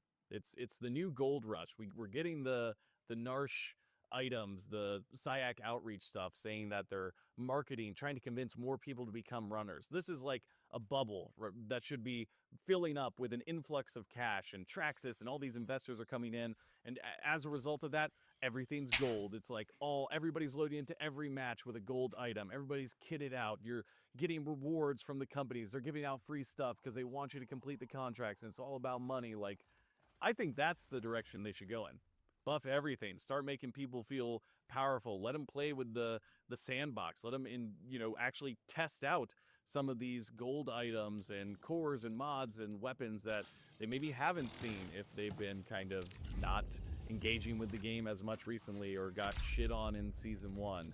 I think that's the direction they should be going in, and when I continue to see things that they're nerfing, it's just kind of mind-boggling to me, and it doesn't really seem like the PvE mode is going to really do anything to address this, because they made it very clear that it's not going to affect the main mode's economy. You can't like take any loot in or out. You're just going to get a credit value that'll maybe allow you to buy weapons, kind of like how the carry system gives you the SciAC points that you can buy random stuff with, but seems they're being much more intentional. Like, maybe that's what they should have done with the PvP light mode, to prevent it from interacting with the main economy of the game and offer some separate progression. But alas, the combination of things to include that PvP light mode has led to the state the economy is in now, in this continual nerfing of players who weren't taking advantage of these things. Seems rough. It seems rough, and it seems like it's going to push more players away than bring people in. I don't know. I just kind of feel like this is basically the main problem I'm facing when it comes to getting in there at this point. And I don't know. What do you guys think? Are you guys on board with the nerfs? Does anyone think they should continue to nerf things? Are you guys experiencing this? Are you guys still enjoying Season 2 and playing a lot of it? Have you and your friends kind of bounced off recently? Let me know in the comments. Let me see. Maybe I'm crazy. All right. I'll see you guys later. Bye. The future of human longevity starts here. Introducing the Hume Band 2.0, the world's first longevity band, now with next-generation clinical-grade sensors for even higher precision. With 14 days of battery life, it never stops watching over you. It's powered by Harvard-developed AI that tracks your internal biomarkers, vascular stress, metabolic momentum, biological age, and HRV. You'll get an early warning system designed to detect chronic illness patterns, like heart disease and metabolic decline, weeks before symptoms ever show. Get AI-driven personalized action plans every morning. Exactly how to recover, when to push, and how to slow down your internal aging process. Designed with a patented strap built for all-day comfort. Now yours for life, with a one-time purchase and no monthly subscription.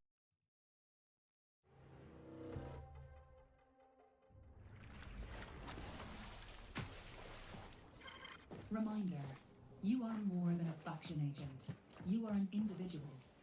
That is the CyberArachne promise.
Good fight, bro.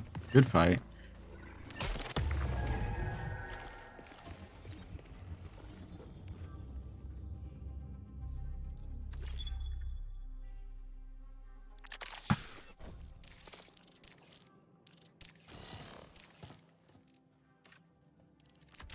Ecosystems tuned.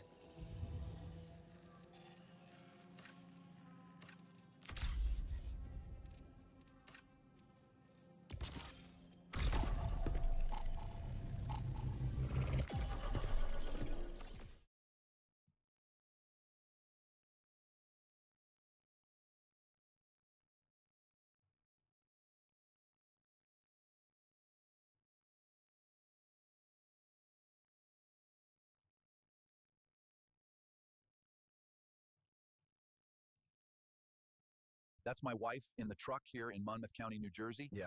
14 million views as of this morning. The comments are exactly what you'd think they are. Yeah. So I let her take the truck to grab. While the Goku Black Arc is potentially the most iconic new addition to the franchise, it's been widely accepted by fans, new and old alike, that, well, its time travel logic makes absolutely zero sense at all. But with the series' return on the horizon, I started to wonder, could it be possible that we've all gotten it wrong? Could it be possible to make the Goku Black Arc make sense?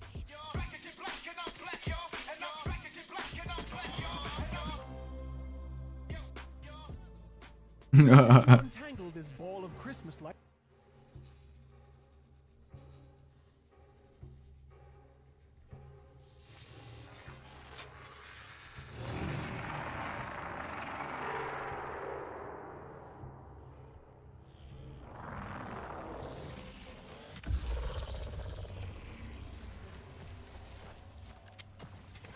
Alert. UESC sensors are currently monitoring the anomaly. Expect lethal security response.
anomalous transport drone detected.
Twenty minutes remain.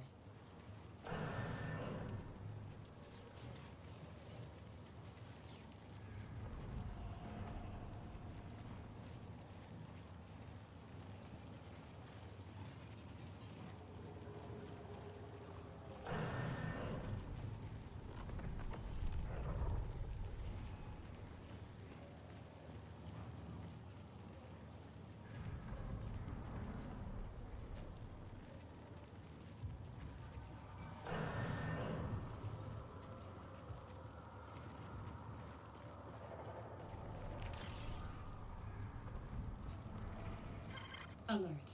An anomalous rift has been detected. Gathering intel.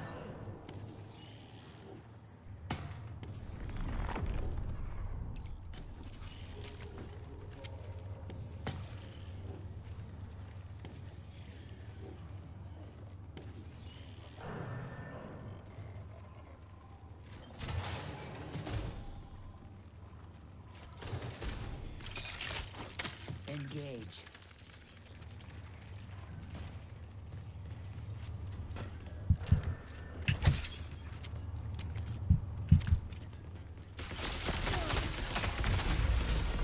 I got stuck on the ladder.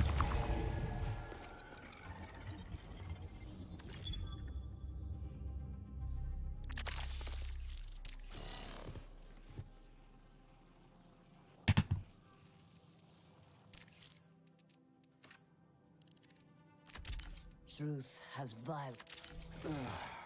At last.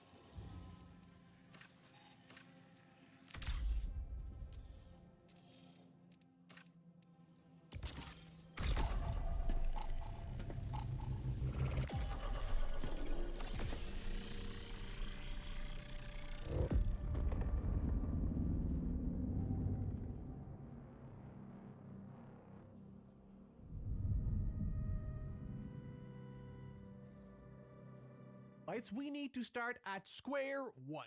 Now, while it's entirely possible that Toriyama spent roughly the runtime of the first Terminator film considering the mechanics of time travel, for the sake of this video, we're going to use the Androids arc as our tutorial to help us understand how Dragon Ball's time travel actually works. If you were to ask Dragon Ball fans how many timelines there actually were in the series, they'd likely say 2, the main timeline and Future Trunks' one. And I am here to tell you that that is nowhere near the actual number. In fact, neither of those two are even close to the original timeline. But I do not blame anyone for not understanding the complexities of Dragon Ball's timelines, because Toei themselves have demonstrated that they don't even understand it. So let's dive in. No one was ready for what just happened. Seedance 2.0 just dropped, and it keeps your character consistent. Before this, AI videos were unable to keep good character consistency.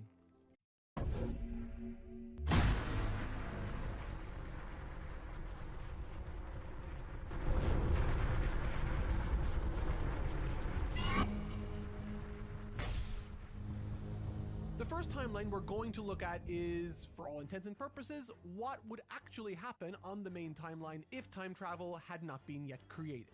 In Timeline 1, Goku kills Frieza, dies of the heart virus, the androids attack, Bulma invents time travel in a warehouse With a box of scraps! and Trunks travels back in time to create the second timeline. You see, new timelines are only created in Dragon Ball when someone travels back, alters a canon event, and necessitates a branching timeline, leaving one altered and one unaltered. In this case, Timeline 2 is created when Trunks travels back in time to before Frieza's arrival, where he kills Frieza, allows Goku to survive by way of medicine, they go on to kill the androids, and finally, Trunks himself returns to Timeline 1 with it having been unaltered by his activity in another branch. Now what's interesting about these two timelines is that the only character we ever actually get to meet from them is Cell. Yeah, that Cell. Well, okay, actually, sort of that Cell. Oh, don't worry, I'll explain later. Mr. Perfect Cell. Sorry, Mr. Perfect Cell. So this guy is from Timeline 1, and when he wakes up, he's greeted by a world in which Trunks has already eliminated the androids. This Cell is sad because he can't become perfect, and so he does what any rational bioengineered sociopath would do. He kills Trunks, steals his time machine, travels back 1 year before Trunks arrived, and through doing so, creates easily the most depressing timeline of all, Timeline 3, in which Cell arrives, Goku dies, Cell absorbs the androids, presumably kills himself in cryosleep before he matures, and goes on to rule the universe, aka Cell's perfect ending. That is until Beerus and Zeno jump in, presumably. I don't know. Now at this point you might be saying, okay, great, that all kinda makes sense, but where is future Trunks' timeline in all this? Where's the main series' timeline? And how could that be our Cell if you just said he got his perfect happy ending? Well, this is where the original manga stopped making sense for about 20 years. You see, future Trunks' timeline, Timeline 4, can't exist with just these three pieces. In order for the main series' continuity to be created, there needed to be a future Trunks that arrived in Timeline 3. But, as you can probably see, if he's already dead in Timeline 1, and Timeline 2 doesn't have a time machine since there was no need to develop one, how could there be a Trunks to go back in time to Timeline 3 to create the main series? We knew that future Trunks' timeline existed, we just never knew how. Until Dragon Ball Super, Volume 3, Chapter 17, Page 6. Long ago, there was a mortal civilization in Universe 12 that possessed highly sophisticated technology. They invented a device that could send a person back in time. Such a thing was assumed impossible, but they somehow managed it and changed history. This piece of information makes my heart sing. Through Beerus and the anime, we came to understand that some mishap with time travel caused it to become outlawed, but we never knew what happened. But this specifically says it changed history. And if you've been paying attention, you'll know that changing history necessitates a branching of timelines. A branching that took place before the events of the Android saga. Meaning, Timeline 1, the one with the original Cell, was not the original timeline. Prior to Universe 12's indiscretion, there was only one timeline. And for the sake of simplicity, we're going to call this one Timeline 0. Now, after that mishap in Universe 12, Timeline 0 split, creating the first ever alternate timelines. On one side, we find the three timelines we just discussed, and on the other, all alone, we discover the timeline future Trunks comes from. And we all know how that one went. Future Goku returns to Earth, kills Frieza, dies because he eats too much bacon or something, and sometime later, the androids attack and kill future everyone. This leads to the history of Trunks' story, at the end of which Trunks travels back in time. Where? To Timeline fucking 3. AKA the timeline where Cell originally had his perfect ending. AKA the timeline where Cell is already waiting as a hidden larva, having already arrived from Timeline 1. Whew, okay, so because Trunks travels here, Timeline 3 then splits, leaving Cell with his happy ending, and an alternate path where we finally have the creation of the main series continuity. Timeline 5. Where Trunks slices up Frieza, ices King Cold, saves Goku with medicine, stands with Vegeta on a hill for 3 days, and watches Gohan change the life of every teenager around the world. Okay, so I hope you followed all of that because this is as simple as it's going to get. And for the nerds out there, yes, there are more timelines that sprang up during the events of the Android material that I've ignored for the sake of simplicity. Remember, each time a time machine arrives somewhere, a new branch is created. Therefore, theoretically, once Timeline or T1 Trunks return to Timeline 2, For the second time, he theoretically created 2 branching paths, one where he returned and one where he didn't. This also applies to the future Trunks we do know from Timeline 4, when he returned for a second time to the main continuity and created another branching path, one where he did return and another where he didn't, and I don't know, made Vegeta go into the time chamber with Piccolo instead? Your guess is as good as mine. Whatever the case, tutorial done, time to move on to the Goku Black arc. To quickly recap, we've established that the arrival of a time machine into the past creates a new branching timeline, and we've clearly identified about 7 distinct timelines. And that was only the Android saga. In Dragon Ball Super, things get way more confusing because, well, there's a lot more timelines, characters traveling through time, and oh, did I mention that every official explanation doesn't make any sense within their own story? But before I rage out over official explanations, let's take a look at Super's new addition to time travel, the Time Rings. So, do the Time Rings create new timelines like the aforementioned time machines did? Well, the short answer is no. The long answer is sort of. It's stated that when they are used to observe another future or time, nothing new is created, which already makes them different to the regular old-fashioned human time-traveling machines from Z. However, the word observe here is doing a lot of heavy lifting. Given that the Time Rings are in the possession of the Supreme Kai, beings dedicated to non-intervention, the act of simply observing does nothing. However, when in the hands of, oh, I don't know, Zamasu, who doesn't really vibe with this whole passive observer business, things quickly go from observing to ultra-violent. To put it simply, the time travel event that started this whole mess in Super was Goku Black's murder spree in Trunks' future timeline, or Timeline 4. So then I ask, why did he choose to go there? Well, to understand that, we gotta rewind a bit. After killing his timeline's imperfect cell and having his own happily ever after, future Trunks' story actually does continue. Just like the main timeline, Dabura and Babidi came to Earth to gather energy to awaken Majin Buu. However, unlike the main timeline events, Buu's awakening was cut short. Because of course it was. Trunks isn't an idiot. Looking at you, Goku and Vegeta. Future Trunks, now armed with a Super Saiyan 2 ability, kills Babidi and Dabura, but not without Future Shin's sacrifice. And because Supreme Kais are linked to their universe's corresponding god of destruction, Future Beerus dies here too, leading to Future Whis' deactivation. And without a Future Beerus, Goku Black had free reign to kill all other Supreme Kais and enact his own grand plan, leaving Trunks as the sole defender of his entire timeline for all 12 universes. Good luck, buddy. Now, before we move on and I begin to perform a miracle by unraveling this mess of a time travel story, I want to first point out why it's so confusing in the first place. By pointing out that Toei and Toyotaro have virtually no idea what's going on themselves. Let's start with the manga. In Volume 3, Toyotaro sees fit to grace us with this beautiful chart to help make sense of all the madness. According to this chart, it isn't Future Trunks' desperate arrival that creates the split between the main timeline and another, it's Goku's investigation. It's Beerus' big Hakkaiing of Zamasu that creates the split. And this makes me unreasonably angry.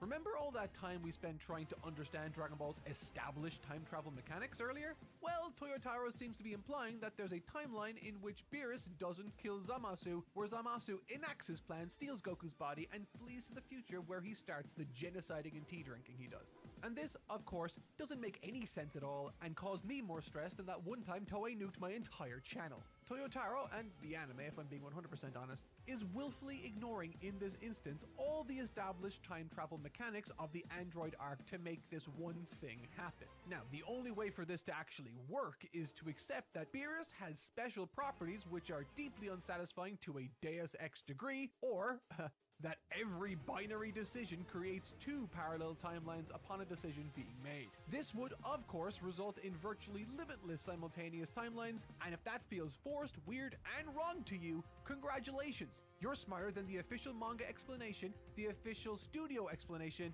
and Whis apparently. So let's look more closely at the anime. Does it offer a better explanation? The answer is no. It might even be worse if you could imagine that. Well, okay, I say that, but in truth, both the anime and the manga have various permutations and combinations of the same ideas. They just explain them differently. So let's get into my least favorite part of this entire video, the Goku Black paradox, aka how the anime and manga try to explain Goku Black's origin. it doesn't make sense. In Dragon Ball Super's anime, episode 58, we states that Zamasu became radicalized after suffering the loss to Goku in episode 53, pushing him over the edge, increasing his hatred for mortals, pushing him to kill Gowasu for his earrings and time ring, have him make a wish to steal Goku's body, and then enact his Zero Mortal plan onto another timeline where there was no Beerus or Gods of Destruction to worry about. The issue with this is that it requires Goku Black to already exist in order to spur Goku and Vegeta into investigating Zamasu in the first place. Remember episode 50? The one where Goku Black meets our timeline's Goku for the first time? That's the moment Goku and Beerus meet him and are inspired to go investigate later. Without Black in that episode, there is no match between Goku and Zamasu in which he becomes radicalized. Do you see the issue here? It's circular. It makes no sense within Dragon Ball's established time travel logic. Black objectively cannot create himself. Well, glad that's over. There is more, of course, but this is more than enough to contend with for now. So, how do I fix this? Well, skipping over Goku Black's timeline genocide, we arrive at episodes 47 and 48, wherein Trunks, with a belly full of cat food and half a tank of time machine fuel, arrives back in the main series timeline. And yes, for the eagle-eyed amongst you, Trunks' arrival, from my understanding, does mean a new timeline is created, leaving one version of the main timeline where he does arrive, and that's the one that we know, and an alternate one where he doesn't arrive. Added to the chart. Great.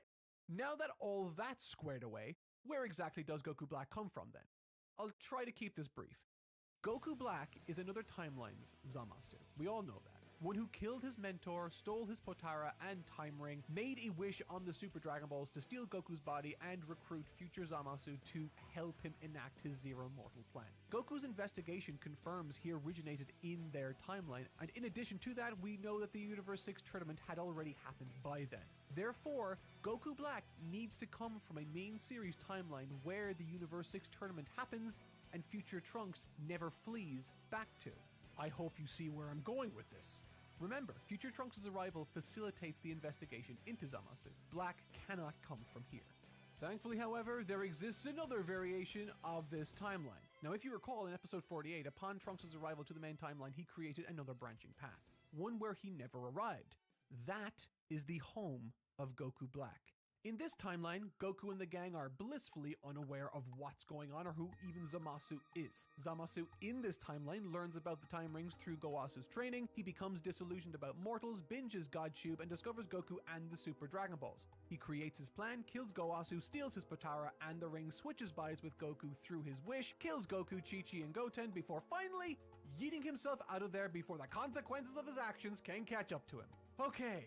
That was a lot, but this is where Goku Black ultimately comes from. Now, you might be thinking to yourself, wait, wasn't it Goku who made Zamasu hate mortals in the first place? How could we get Goku Black now if in this theoretical timeline he never has this interaction with him?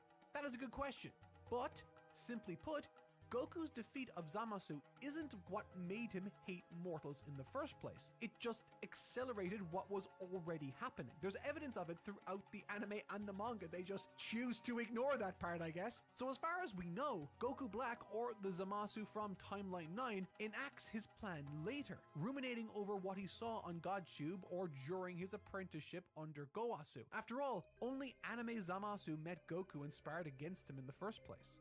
Now, of course, there is a difference between the number of timelines created in the manga versus the anime. And because there are more fans of the anime, I'll focus on mapping those timelines instead. If that upsets you, good, let me know down below. As we've noted, Black's timeline was created once Trunks arrived in episode 48. However, following that, we've got some housekeeping to keep track of. Number 1, Zamasu's execution of that barbarian alien using the time ring does create another alternate timeline for the main series again. We'll call it Timeline 10. If you choose not to acknowledge that, that's totally fine too. It's like 1,000 years in the future and in Universe 10, so who gives a fuck? Not me. Secondly, and perhaps most importantly, we need to recognize that once Black destroyed Trunks' time machine, something significant changes in our calculus here. Up until now, whenever Trunks would return to his timeline, no new timelines had been created because his time machine was just returning home. However, because Black destroyed that time machine, we no longer have a time machine that returns home to future Trunks' timeline. Instead, Bulma remodels Timeline 1's time machine, the very time machine that Cell arrived on. Ooh, it's all connecting, guys! In other words, if Black never destroyed Trunks' time machine in episode 50, then returning to Trunks' future wouldn't incur a branching path and we could proceed as normal. But that is no longer the case here, because through their tinkering with Cell's old machine, we are presented with one of two possible outcomes. You can choose whichever one works for you. Here they are. Number 1, the time machine Bulma and Pilaf have repurposed is neither from the main timeline anymore or Trunks' future, and therefore creates timelines wherever it lands. This is a lot of work. Okay, I keep seeing comments like this. Love Carpe, but it's so expensive. Can you guys lower the price? Well, guess what? I got you. You comment. Or number 2, through the extensive work Bulma and Pilaf have put into this new time machine, coupled with the coordinates for home they've no doubt programmed into it, this remodeled time machine becomes a de facto main timeline time machine. I personally like the idea of it being the first local main series time machine, both because that makes the most sense to me and because mapping timelines hurts my brain and taking this route cuts my work in half. Regardless, virtually none of these extra timelines appear in the show anyway, so if you don't like it, good. Let me know down below in the comments. So, how does this go down? Well, in episode 55, with the brand new and totally original time machine made from the wreckage of Cell's old one, Team Goku travels into Trunks' future and by doing so split that timeline once again, creating Timeline 11. Like every branching timeline incurred from this consistent back and forth in the anime, we never see anything from these timelines. We just know that this theoretical version of Trunks' future in which they never return must exist somewhere. Sucks to be Future Mayan Timeline 11, I guess. Anyway, moving on. Once they inevitably get their asses handed to them by Black in episode 57, Mai sends Trunks, Goku, and Vegeta back to the main series timeline once again, which forces them to return a second time in episode 60, this time with Bulma. And thus, Timeline 12 is born. Skipping forward again, Trunks sends them back with their heads hanging in episode 62 because they lost again, only for them to regroup for a third time in episode 60. For God, they go back so many times in the anime. This creates yet another branching path, and therefore Timeline 13 is born. From here, you all know the rest. Goku, Vegeta, and Trunks defeat Fuse Zamasu with bullshit spirit magic. Except psych! They don't, because Zamasu is immortal and therefore becomes this guy, I guess. Goku then remembers that he can call for a tactical Xeno nuke, after which Trunks' entire timeline, yes, including whatever is left of the other universes, is entirely erased from existence, which remains one of the most unsatisfying and devastatingly sad endings the series has ever presented us with. And I say that despite having just mapped at least 4 backups of this timeline through the various branching paths this arc has forced upon itself. Which brings me to the final massive problem this series has. 2 versions of each of you forced to coexist. Can you do that? It's fine with me. This is the single most irritating blunder of the entire arc. And given that it technically doesn't have any logic errors, that's fucking saying something. You see, Whis' solution to Trunks and Mai being universeless is to send them back in time one last time to an earlier point before the events of Goku Black in their old timeline. The logic behind this is perfectly sound. The thinking is that Trunks will stop future Shin from dying and thus future Beerus will still be around to deal with Black once or if he eventually shows up. However, it creates a 15th timeline, it is the most dystopian happily ever after ever, is profoundly unsatisfying narratively, is shown to us because, I don't know, epilogues in Super aren't much of a thing, and god damn it, there was a much better way just sitting right there. It was right there. And where, you might ask? Timeline fucking 1! This is the timeline in which Trunks has already been killed by Cell, with the potential for Mai having also passed on through conflict with either the androids or Cell. Heck, even if she is alive, she's not going to be in their lives because they're not friends in this universe. Whatever the case, this is a world in which Bulma had been left entirely alone. The heart virus took her oldest friend. The androids stole Vegeta. They stole her family and her friends away. And Cell, right before he left, ripped away her only son, the last person she ever loved. Imagine If instead of this cruel, unsatisfying, and deeply weird ending where Trunks and Mike go off to live with their weird doppelgangers, we instead got a resolution that ties back to the original branching path. One in which the original Bulma finally got her happily ever after with the son she thought she had lost forever. With the cherry on top being, since the timeline they would need to use was originally her Timeline 1 Bulma's time machine, it doesn't even necessarily need to create a new branching path. One where Bulma still remains alone. Instead, it satisfies everything. It unifies the once separated branching paths coming together to make each other whole.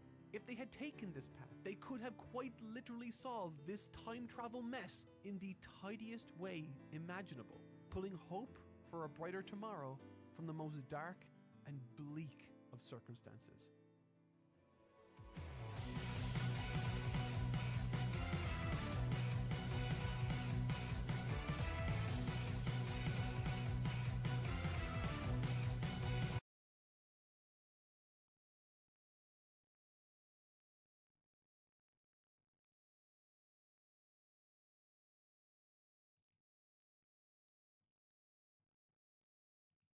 You load into Outpost with a gold D54. You're ready to slay the lobby. You run up a hill, all of a sudden there's a team on you. You're like, okay, no problem, we got this. One teammate loses his health, another goes down. You try to knock one, you get hit with a heat grenade. You can't run, you can't do anything. You try to bubble shield, make some distance, but you're going, you realize you can't slide, you can't do anything. You go around, you're not sure what to do. You shoot somebody, he knifes you to death. You lose your gold D54. It's over. Ladies and gentlemen, it's Galley Plays here today. I want to talk to you about Gear Fear. Why are we scared to lose gear? These are literally pixels on a screen. These are pixels on a screen. Why are we scared to lose gear? But it's not just pixels, it's time. You spent a lot of time to do that. You not only had to find that after many outpost runs, or you killed that team and looted off them, or you got the loot key and you were able to get it, and you whatever happened to get this. So it's not just picking it up, it's also exfilling with it.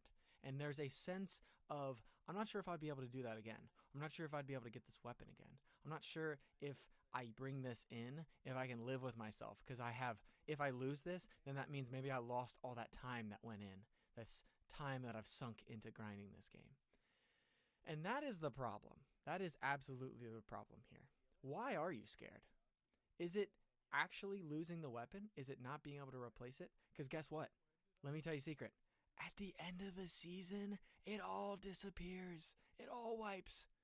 So, I learned this at the end of last season because I was holding on to a lot of golds. I was holding on to a lot of good loot. My vault always looked stuffed.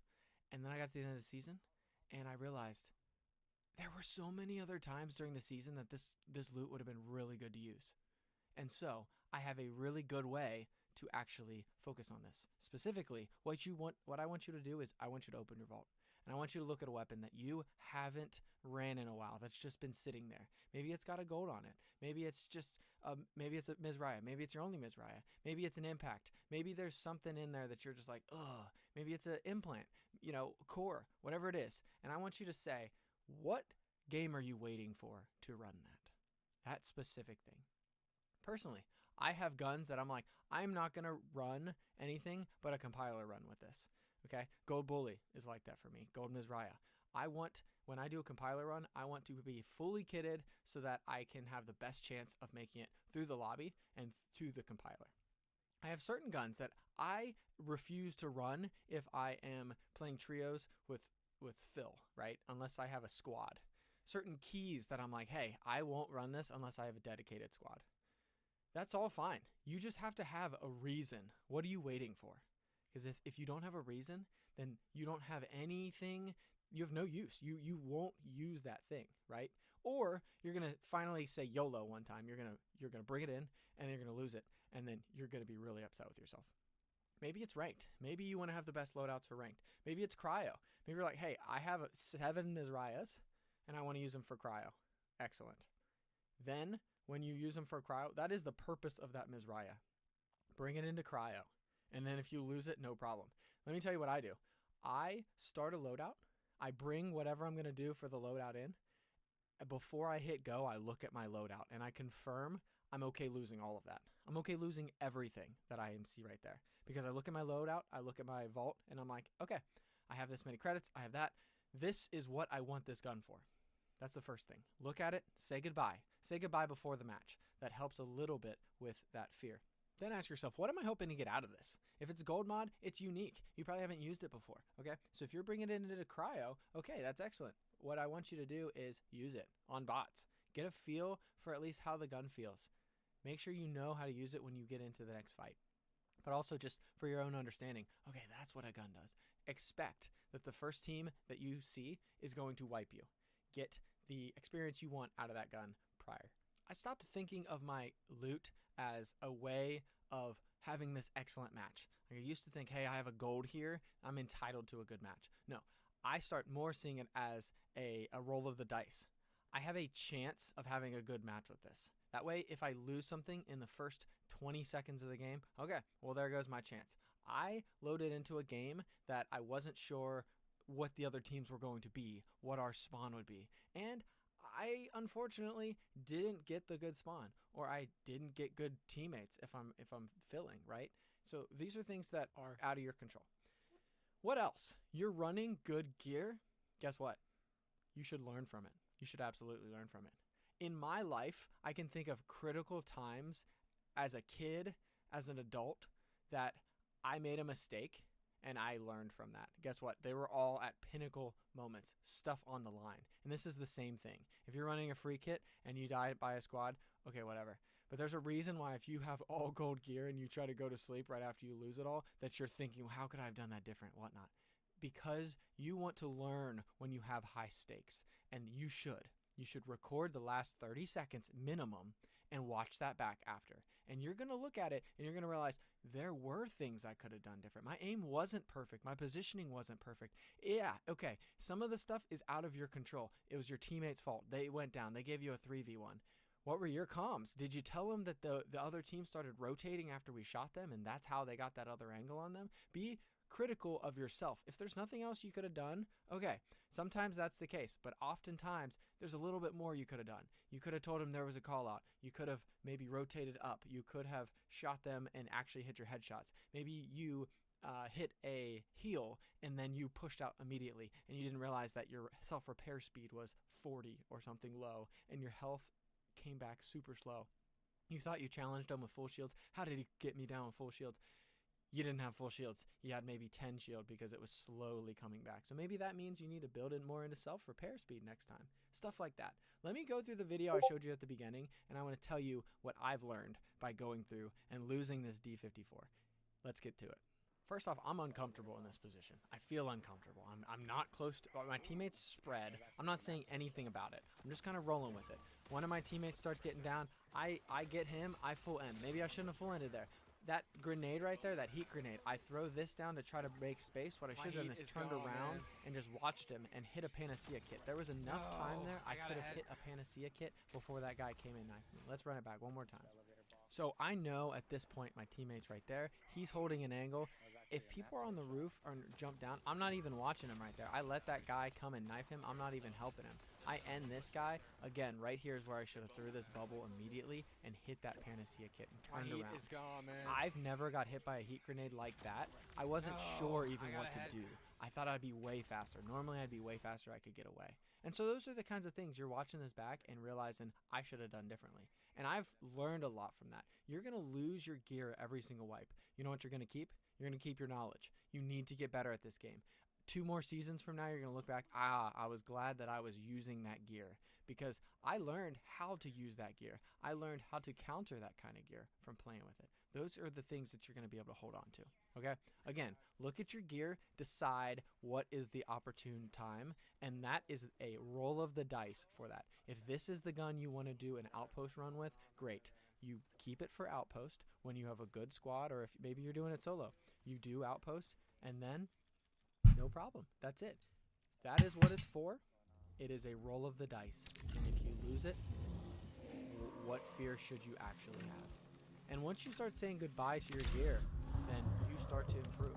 Let me show you a clip now of success. This is what, when you master this Mizraia, and I've mastered this after several clips of losing Mizraias, this is what you can do. So same thing as before. Same location, essentially. I see this guy going up the steps. Knock him down. Excellent. Walk out. Okay, maybe I don't need a full heal. I got a drone. Reload. Take it slow. Both my teammates are down. What do I do next? I'm pushing up. Look at that. I'm getting blasted. Same thing. Throw a bubble, but I stay in the bubble now. I use my Panacea kit. I full heal. Look how fast my health came back because I've built into repair speed. I see the guy up top. Get a little bit of damage on him. He's not looking because of that damage. I push up. No problem. Get them all down with the Mizraya. That's how you play it right there. Look them up. Line them up. 3 in a row. Knock, knock, knock. And that is because I've been using my gear and learning with my gear. I lost 10 Mizrayas to learn the lessons you see here, but the thing is, I know them now, and I'm a much better player because of it. You know what I would have never learned is if I just left my Mizrayas in my...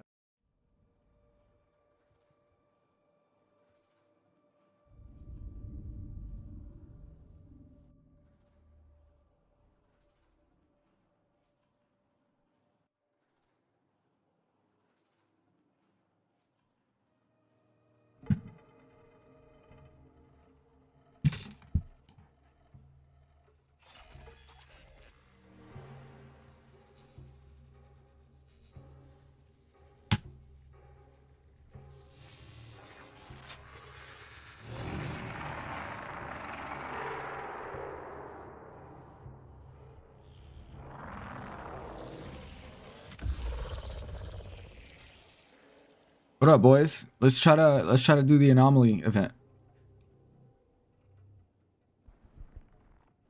I'm down. Hey.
High-value transport drone detected.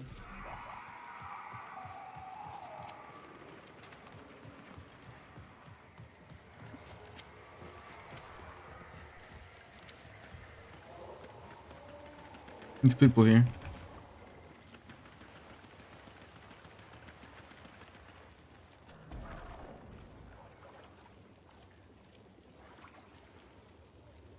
I think they might be below.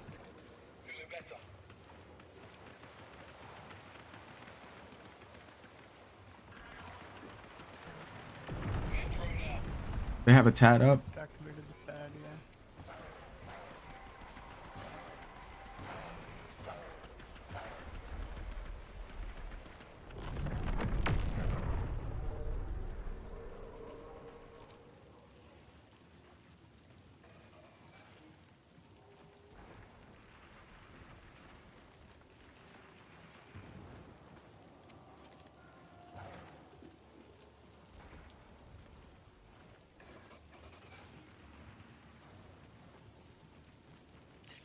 Threat marked. There. Seeing this?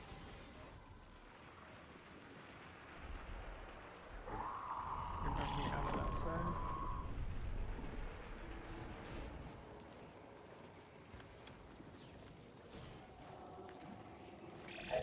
Signal recall window closes in 20 minutes.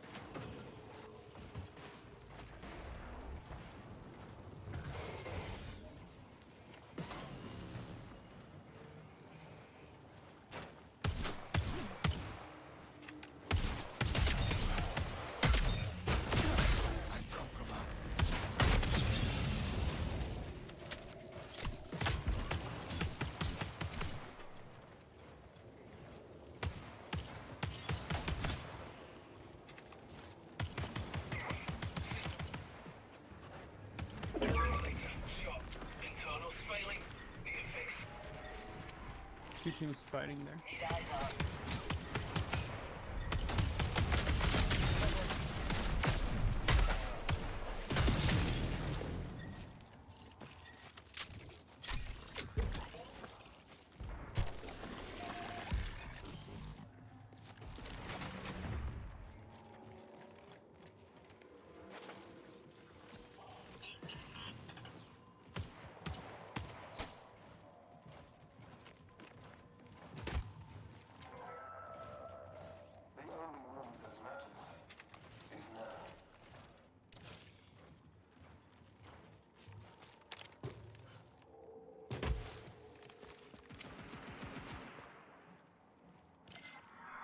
This might help.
No way.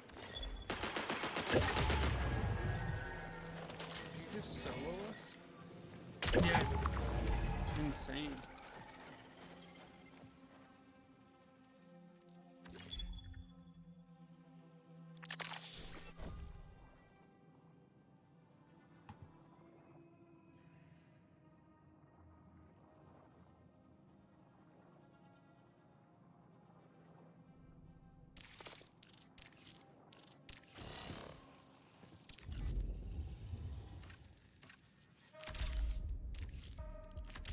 Biosynth Cybernetics online.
Over there.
Wow, from all the way over there, are you kidding me?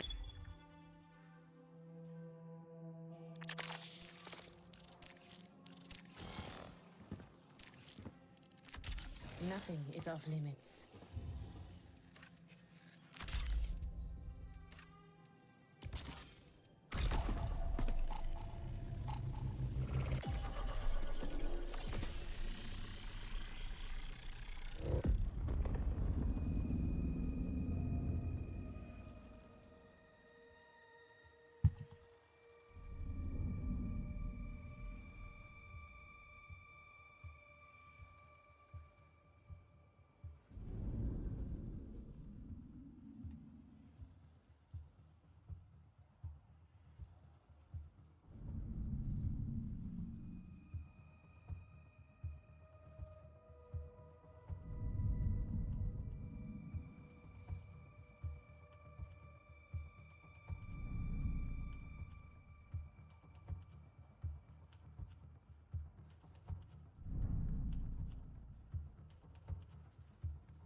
here.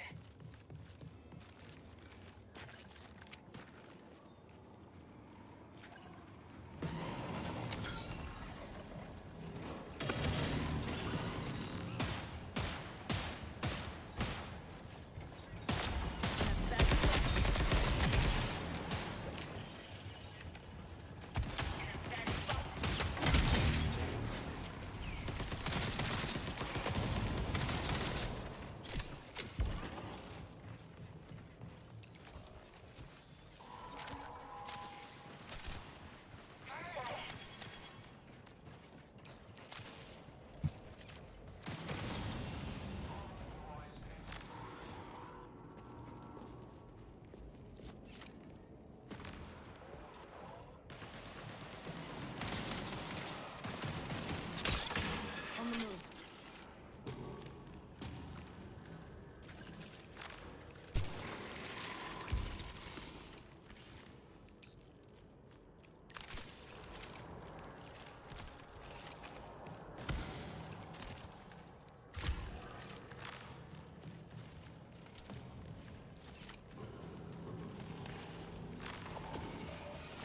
Ammo crate on me.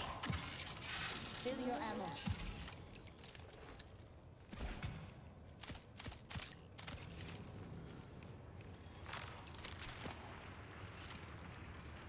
People north 350.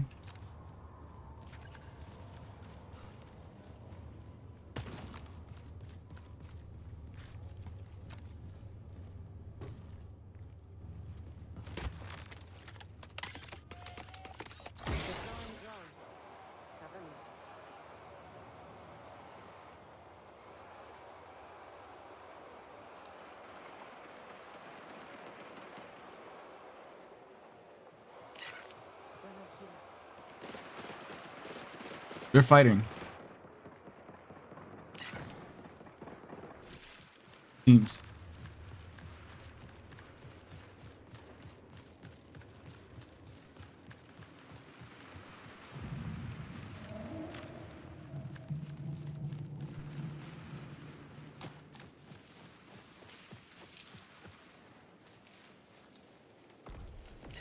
Rather marked.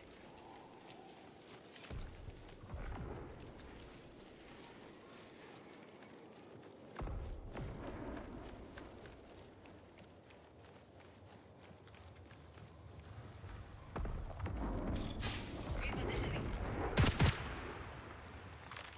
Victim spotted.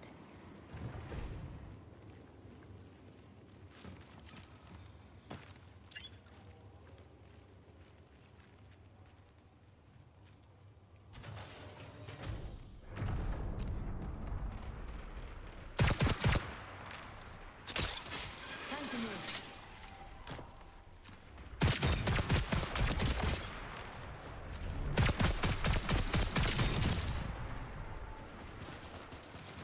This isn't good.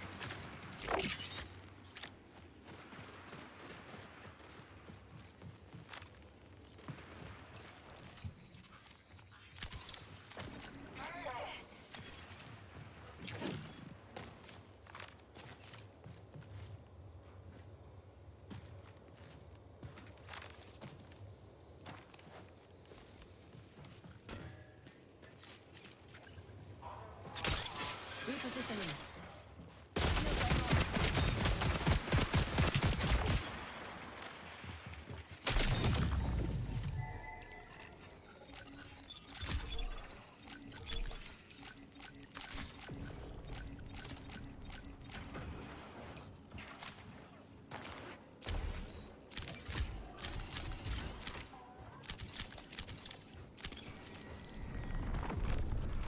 Time to move.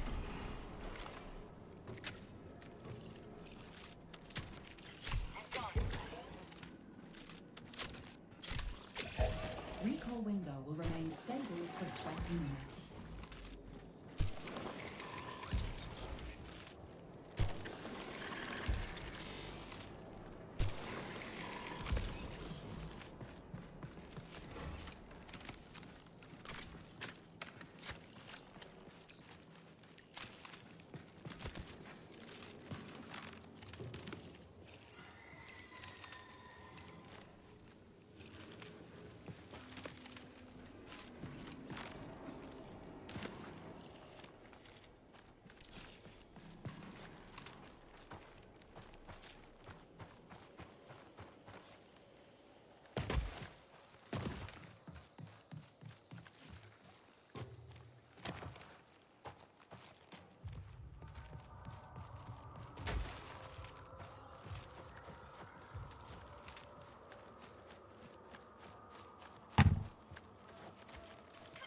An anomalous rift has been detected in the Oh, I need to do the anomaly, please.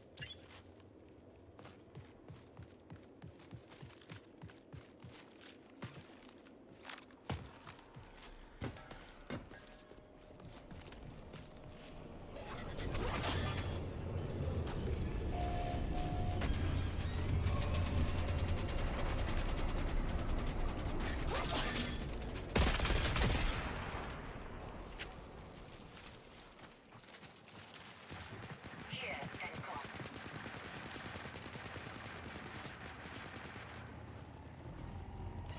Bad news.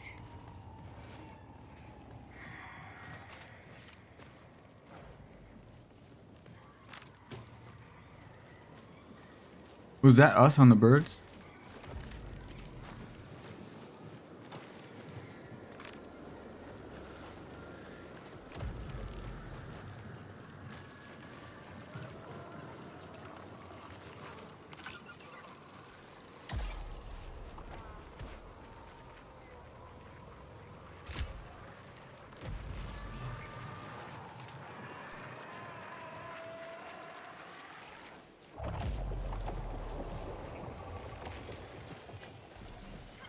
The anomalous rift has coalesced into a physical sample. Bring the unstable sample to the stabilization device. Bring the unstable sample to the stabilization device. Bring the unstable sample to the stabilization device.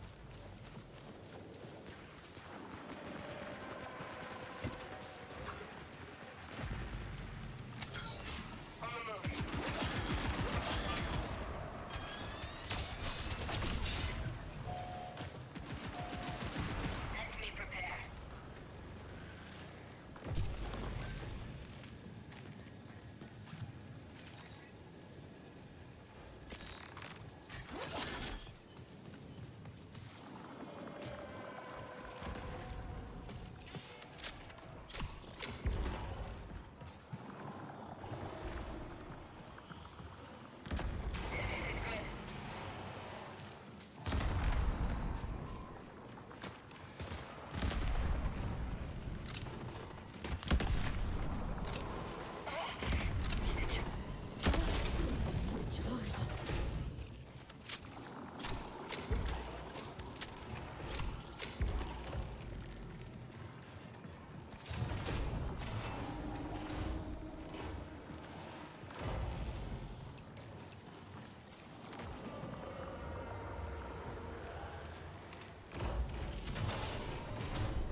Bad news. People? Okay, I'm ready to fight. Interesting.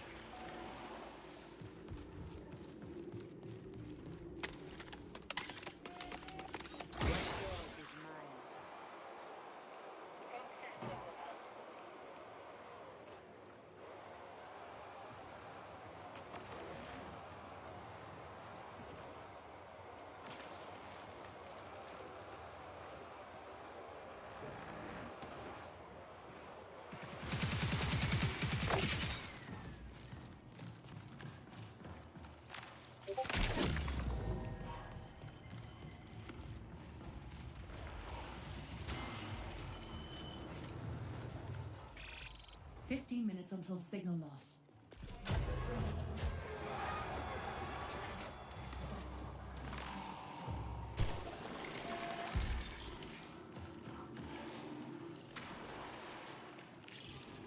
Know your exit.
Fuck, bro. This stupid thing hasn't been giving me shit lately.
fucking die, let's do it.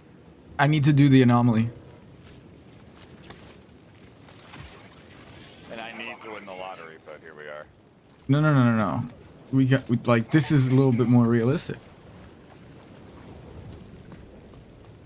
Is it though? It is. Is it really? It is. I just did it last game. I didn't win the lottery last time I played.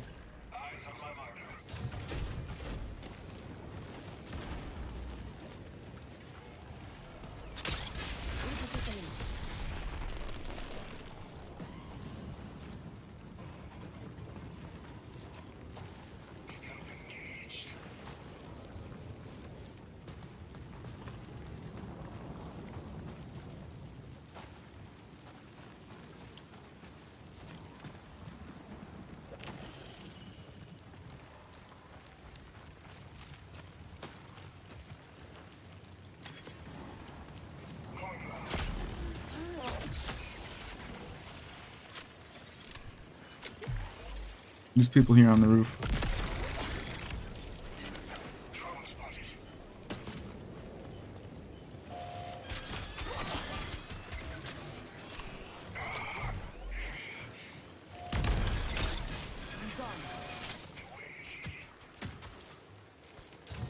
Yeah, they're directly above. We need to get out of this.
One was a vandal, one was like a thief. I'm going to the roof. They're on the roof, hanging out waiting. Proc sensor activated.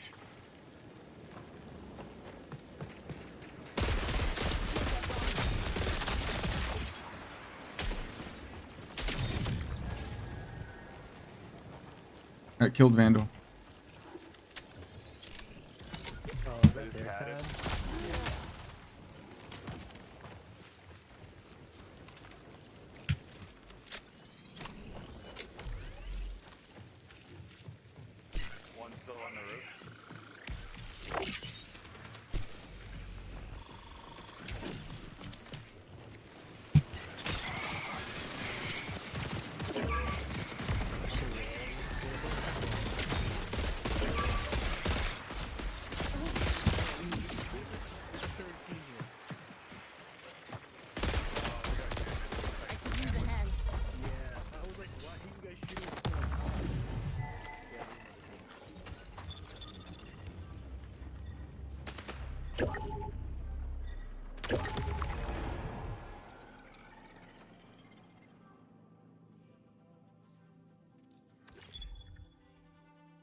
What's poppin', baby? Oh.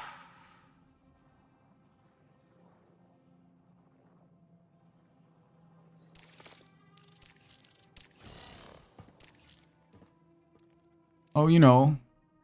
How the runs? Not great, but not bad. Just mediocre.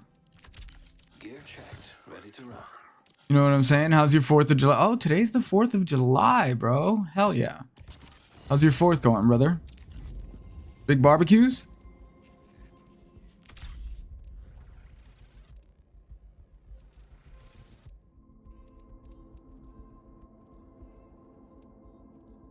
You know, it's something light. Something light. You know what I'm saying? You know what I'm saying? I know. These.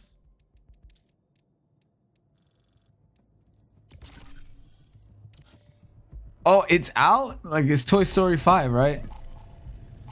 Hell yeah. Oh shit, the fireworks. Hold on, hold on.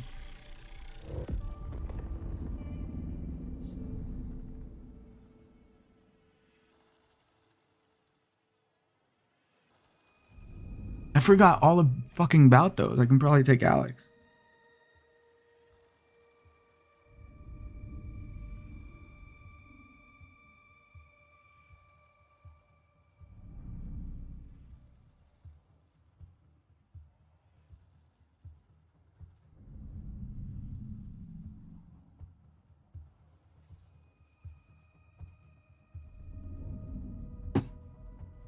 Forgot all about those. I think we missed mine the other day.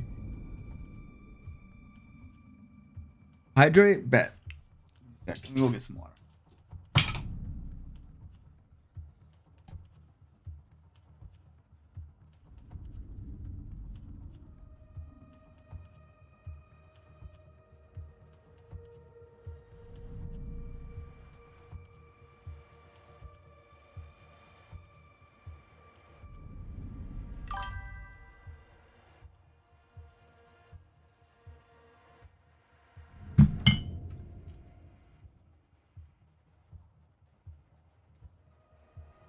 That's right.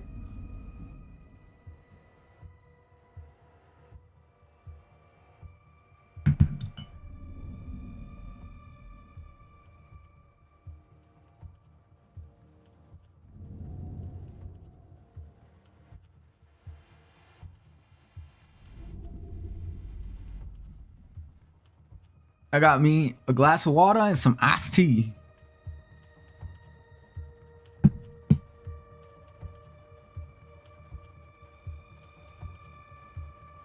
Some iced tea. Where's my vape? Worried about going up against, golds or purples, but it's You know what I'm saying? It Gang bothers shit. me a little bit to see Gang newer shit. players, Heaviest gang shit.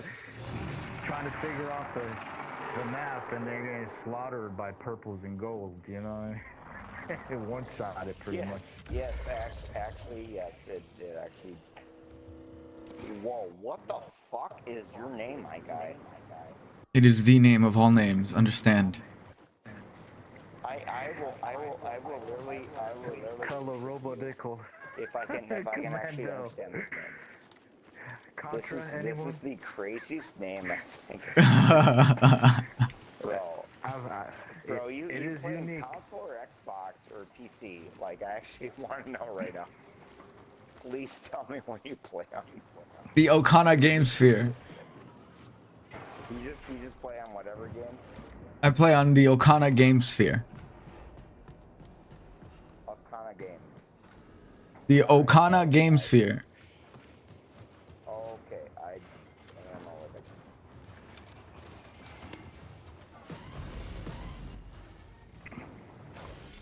Bro, no matter what he says, we fucking follow him, okay?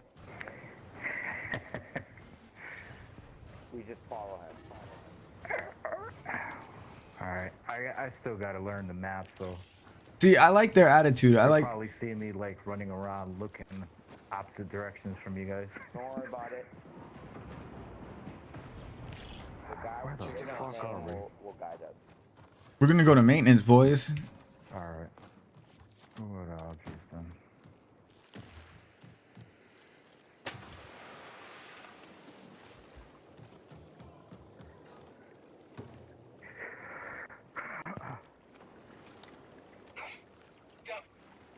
He got eaten by a plant, bro. It's always a guy getting eaten by a plant. You good? There's people here. Yep, I'm good. I'm good. Alright. About it. Right behind you. Hello, Robo. You guys are Right behind together? Okay, alright. I will make my way toward you, I need the unstable lead.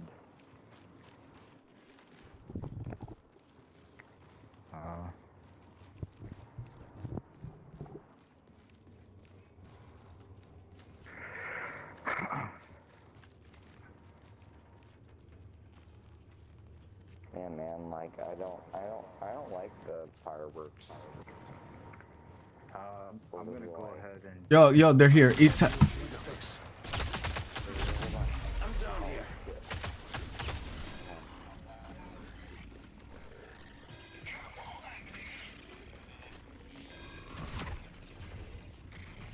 East 112.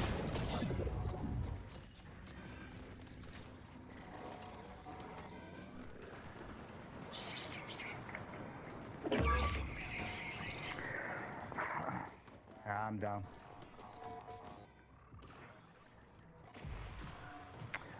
Two players on the roof. Yeah, that's bad. My bad. I should have communicated. No, don't worry about it. Don't worry about it. Blah, blah, blah, blah. Alright, that's the third player.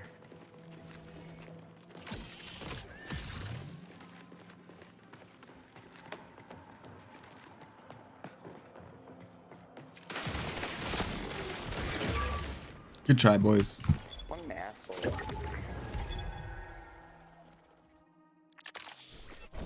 Oh my god. Oh my god. Tau said he's waiting.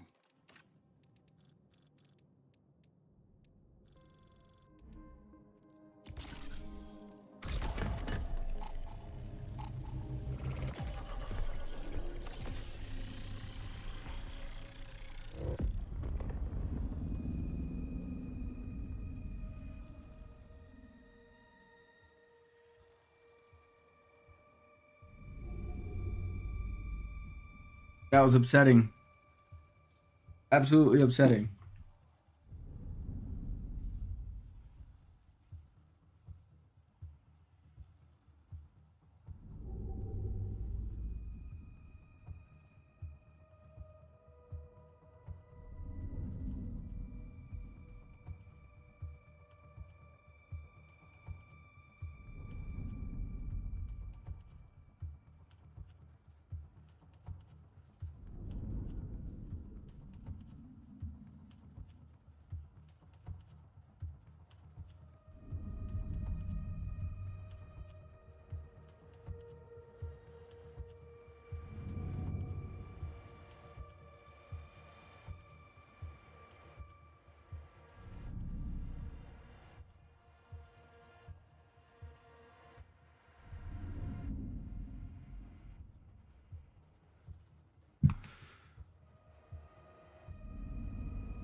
All right, round two. Yo, they've spawned me here all day.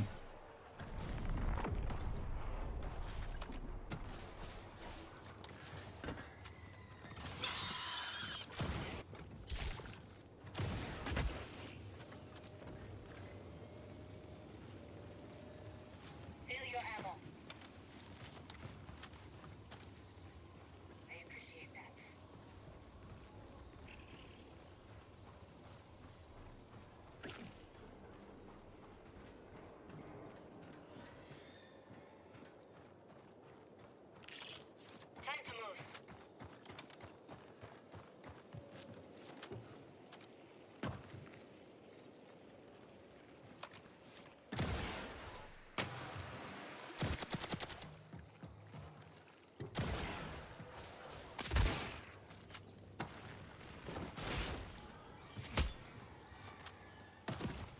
Yeah, they're at maintenance. I'm gone.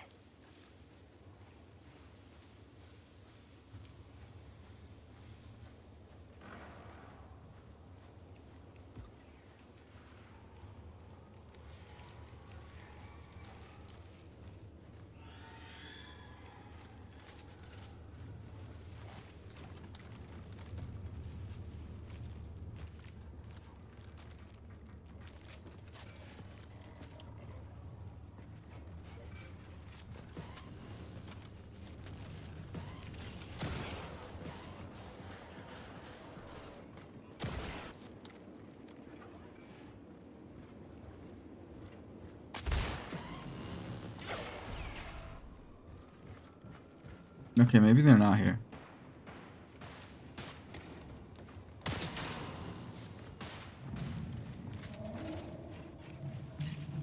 Careful here.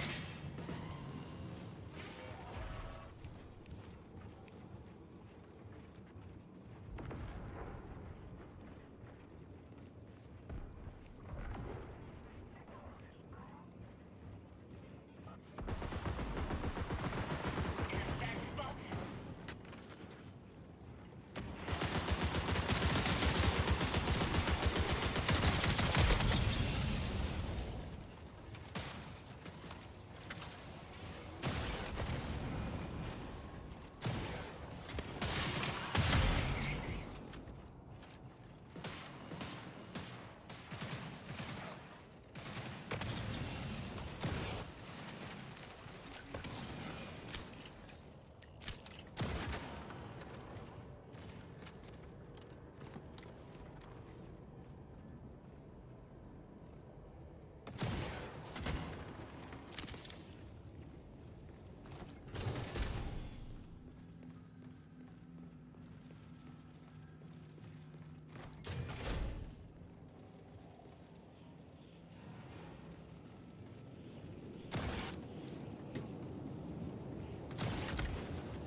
Moving to algae.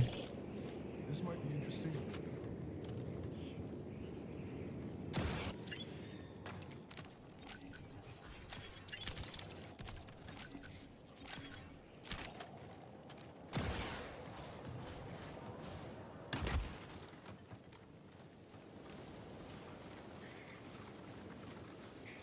Watch the birds.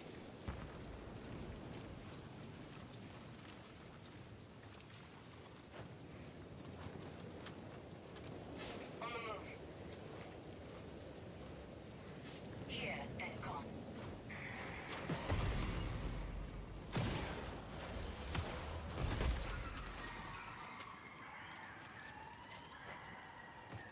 Told them to watch the birds.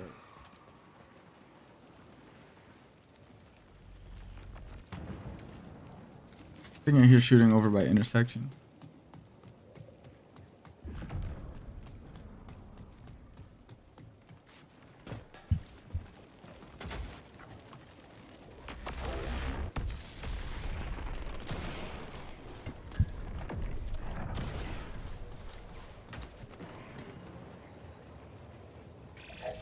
Signal recall window closes in 20 minutes.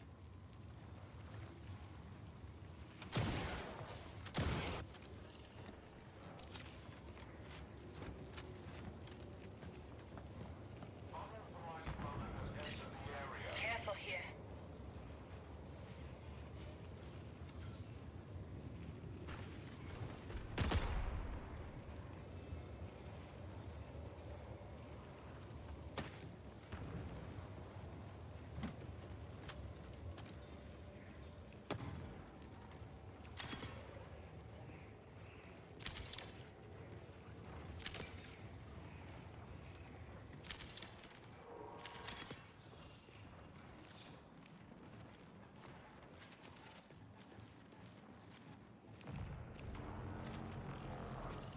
You popped affiliate bio. Exfil site marked.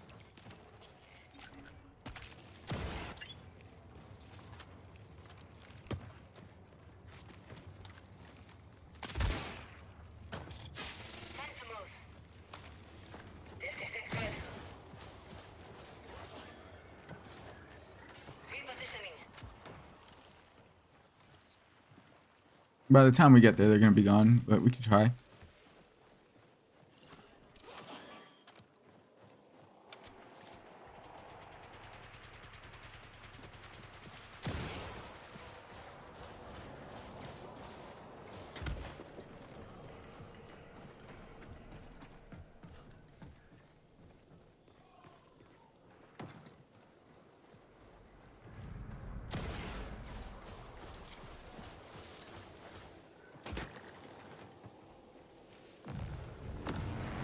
They left.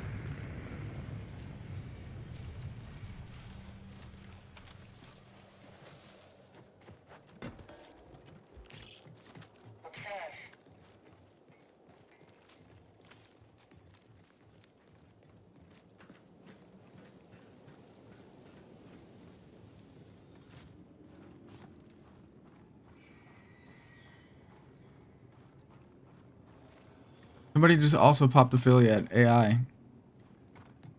Look.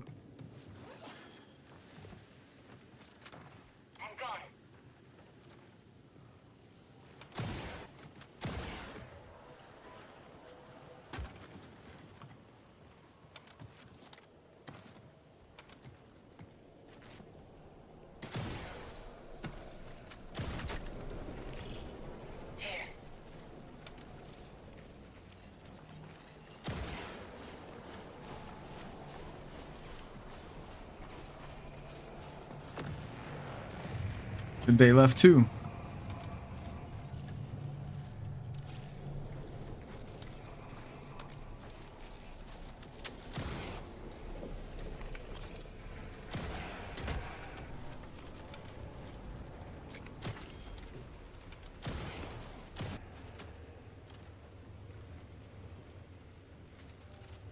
I think I hear people.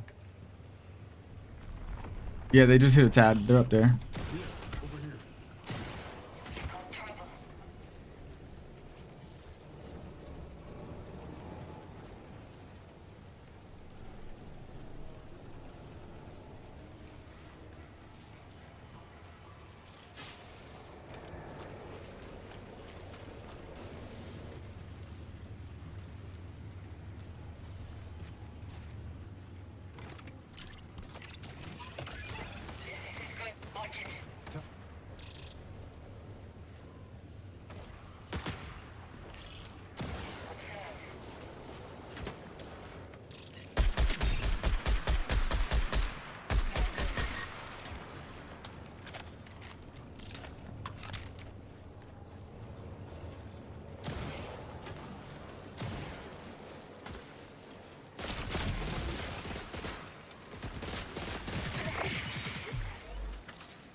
Minutes until signals.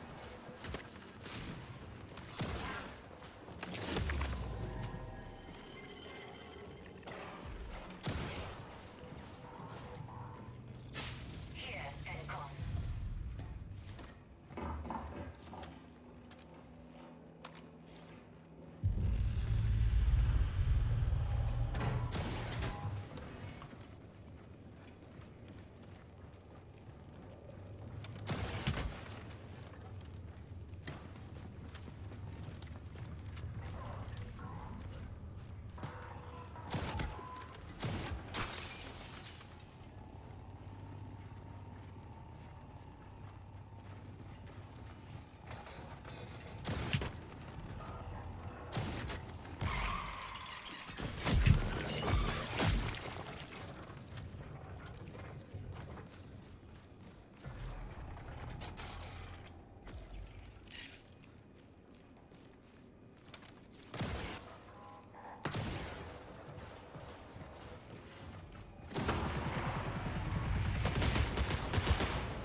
Did you want the battle pistol? Is this a joke? I appreciate that.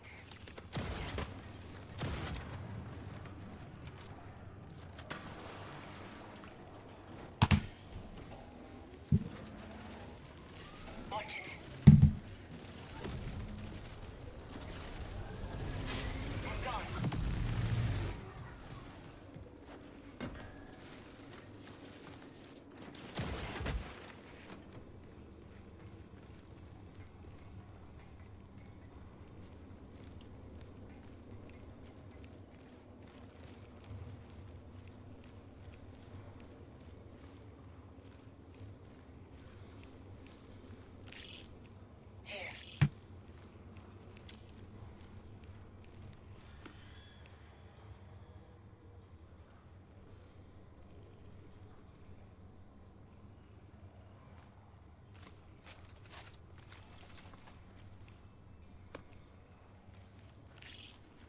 Look at that.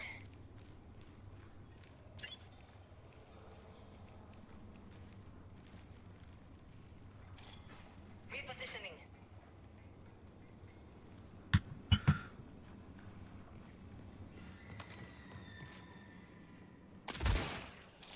Time to move.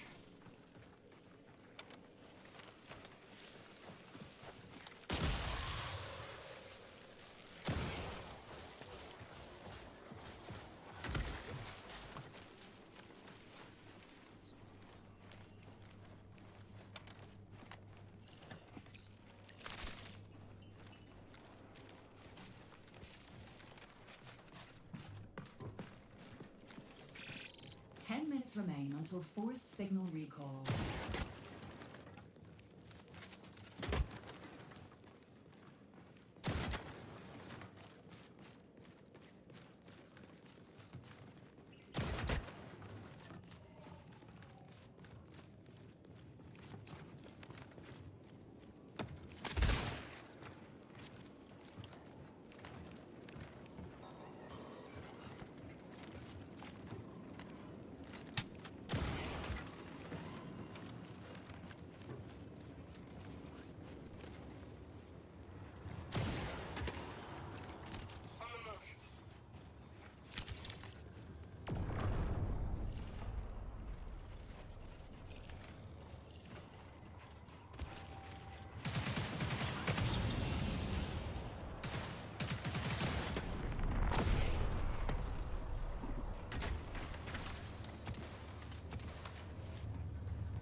Let's do the anomalous event.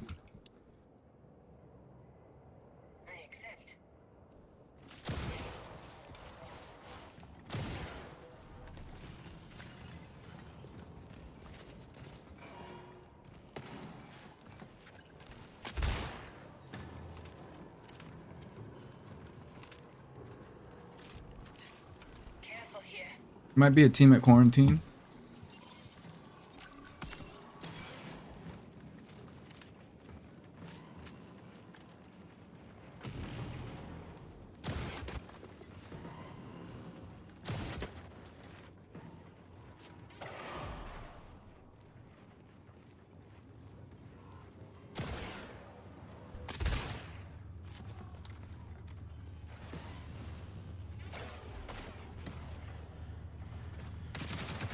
Yeah, I think they're coming.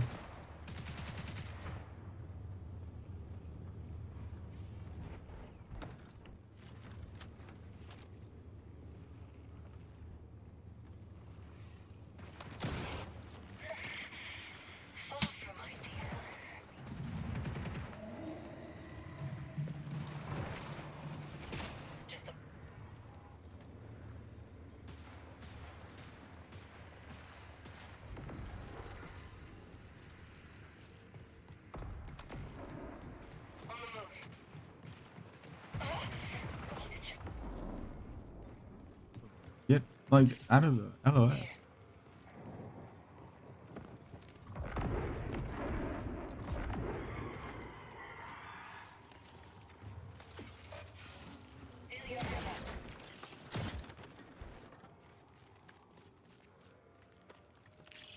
Yeah, I'm ready. Someone called a supply drop. Get him.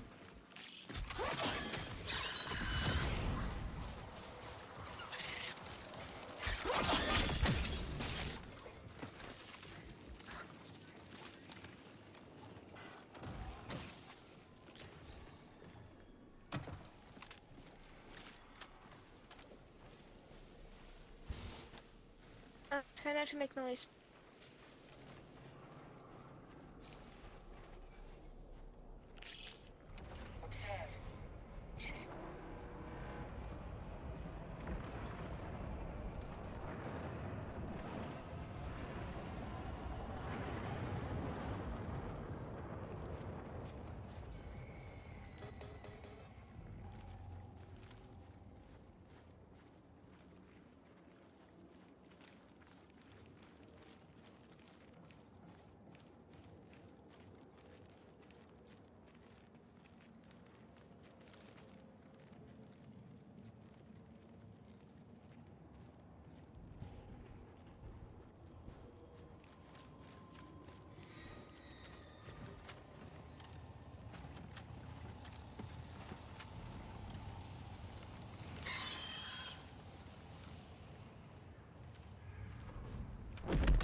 Get out.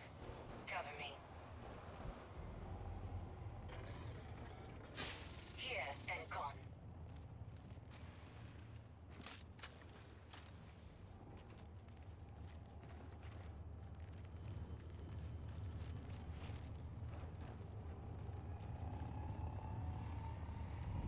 I hear somebody's footsteps under me.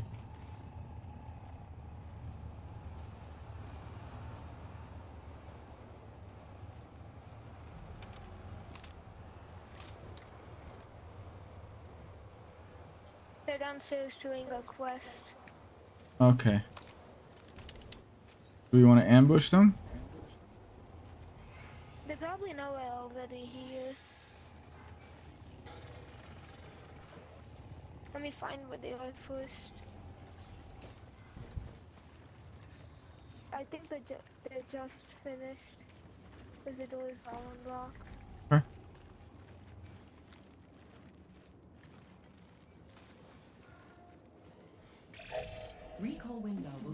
stable for 20 minutes.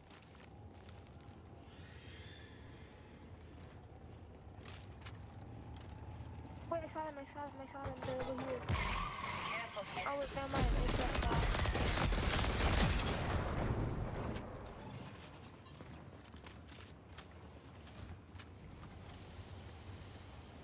Not bad. You're good.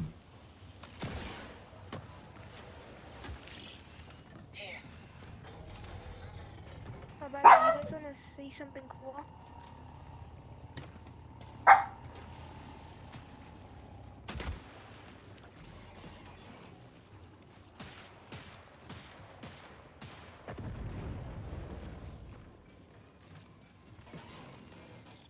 Time to move.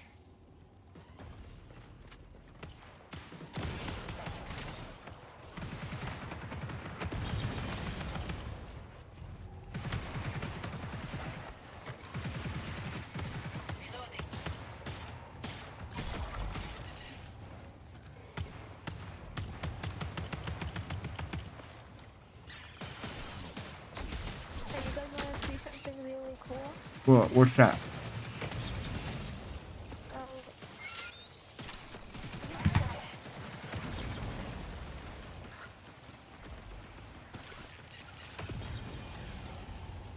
Okay, come here real quick.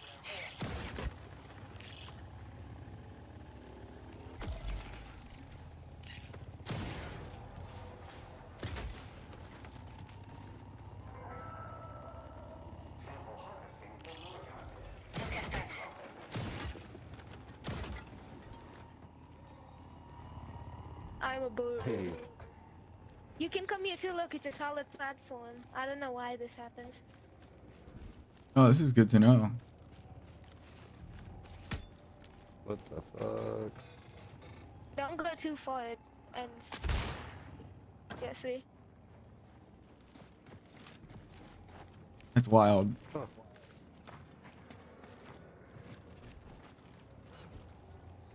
Bungie's on something while making. Wait, is it on this other side? I haven't checked. It's not. Are you looking for the mission? No, I know it's down. I just knew about this. I was showing you guys. That's good to know. I like it. Thanks. That's pretty good.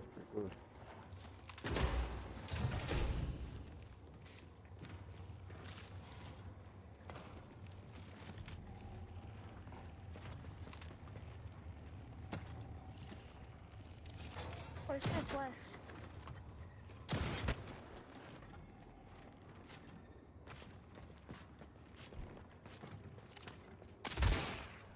It was popping up and I was running around non stop. Do we have an antivirus?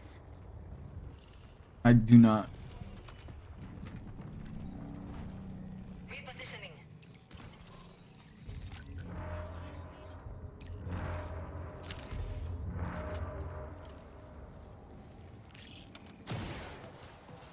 I can't find my quest. It's down this ladder. Possession is the law. Right here.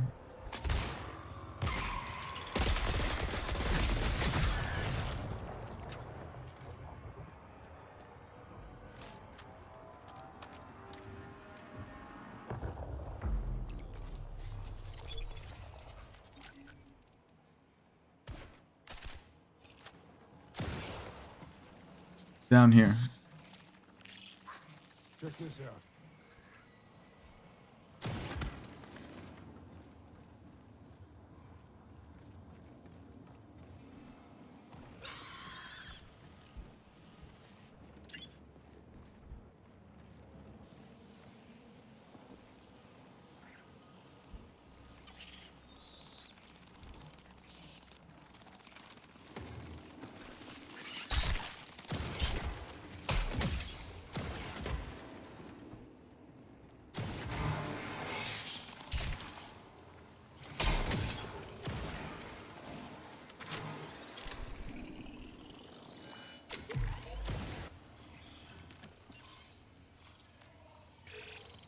Minutes remain.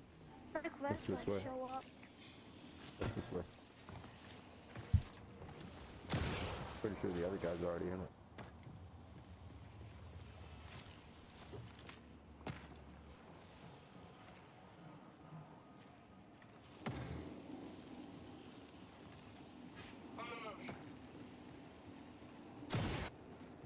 You gotta come in from the top. Interesting.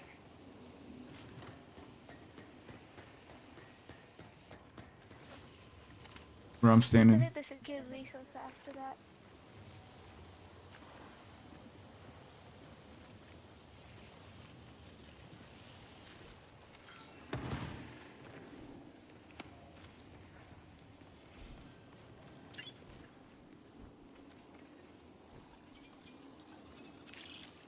Observe. This one's purple, by the way. How about this?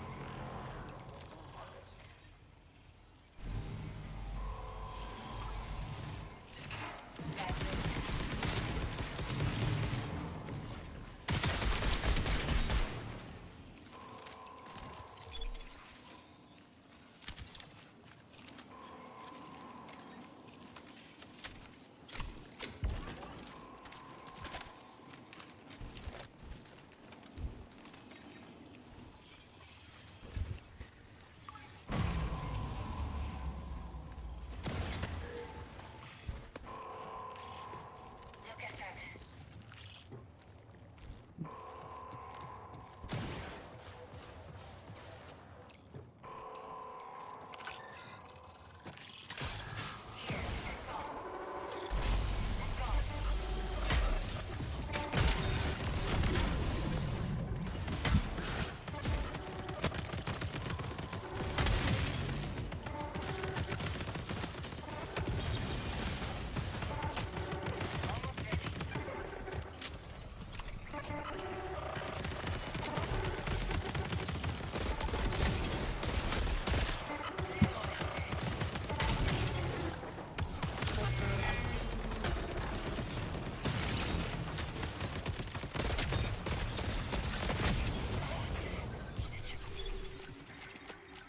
Show your pack.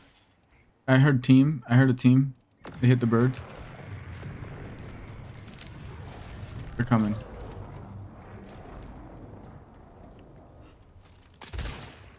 Popping a drone. Watch my back.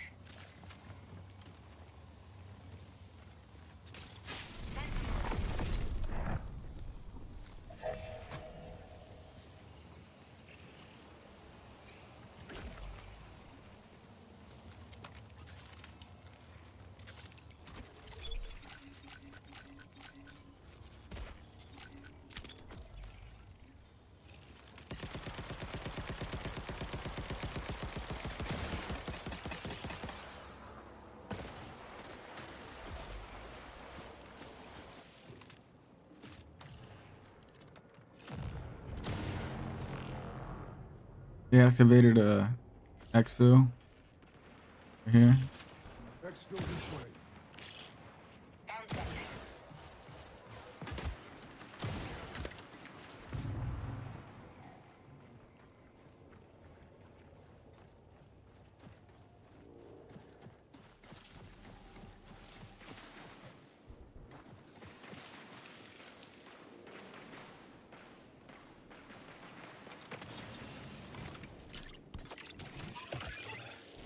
Search and destroy online. Repositioning.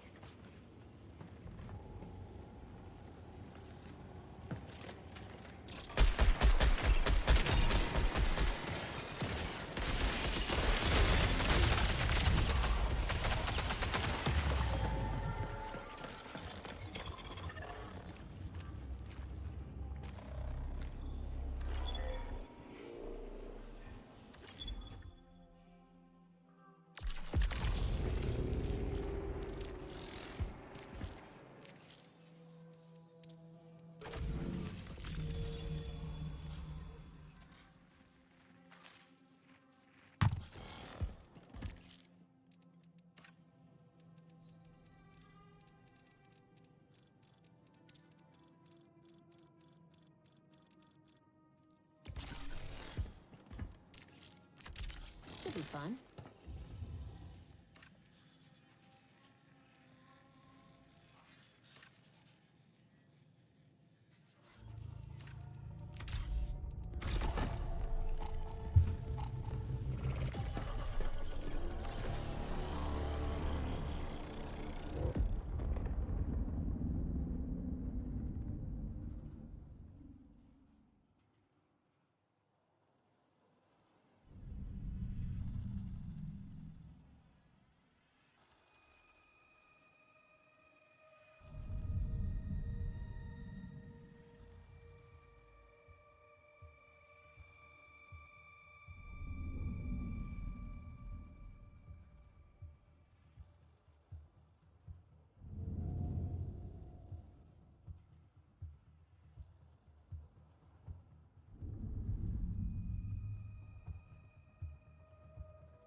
Prepare for increased hostile action. In a bad spot.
Bro.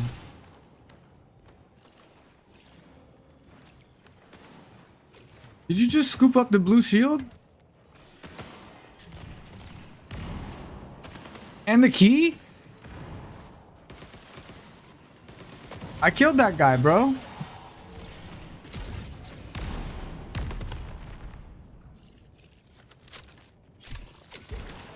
Bro, you just stole my shit.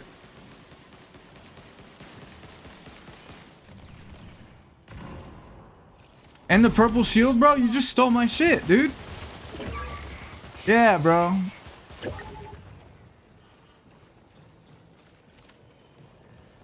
That's what the fuck you get, bro.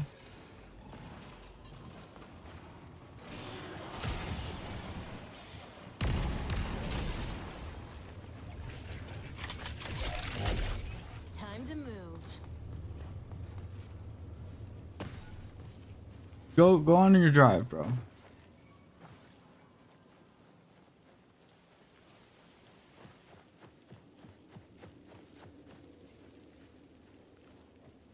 Watch this runner.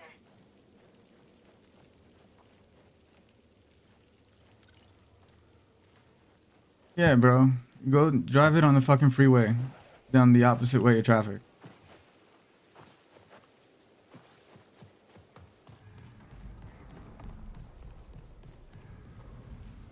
Safely. Yeah, bro. You're a waste of fucking semen, you know that? Go play Destiny, bro. PvP's not for you.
There's people here.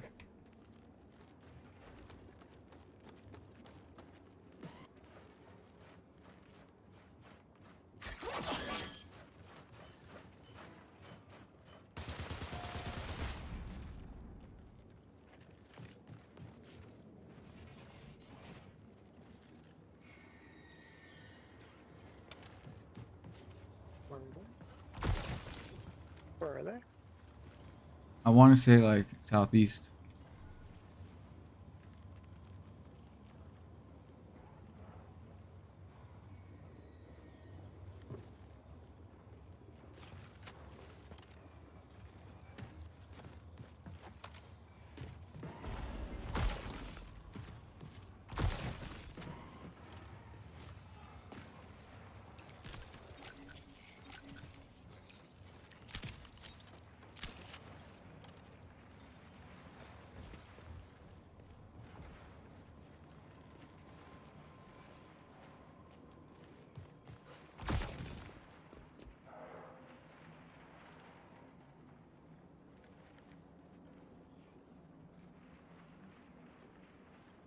I hear guys like greenhouse as well. I'm down to go look.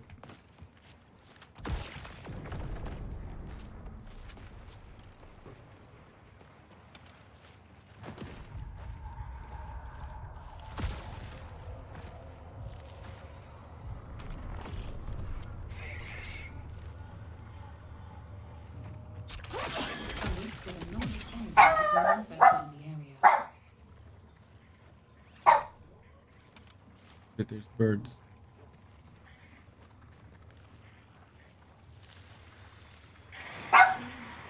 There's another set of birds. Fuck.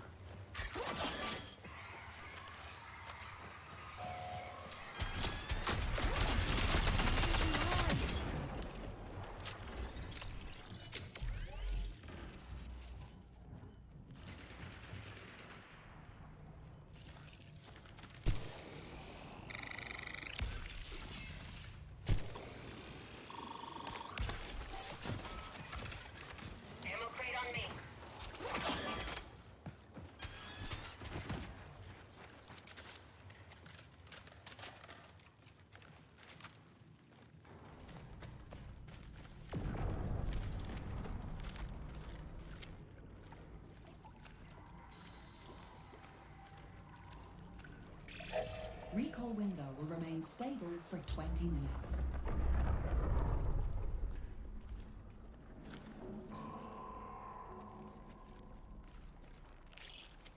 If it all goes bad, I'll meet you right here.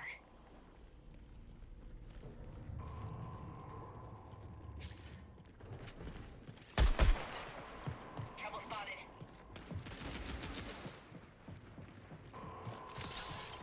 Let's see what we catch.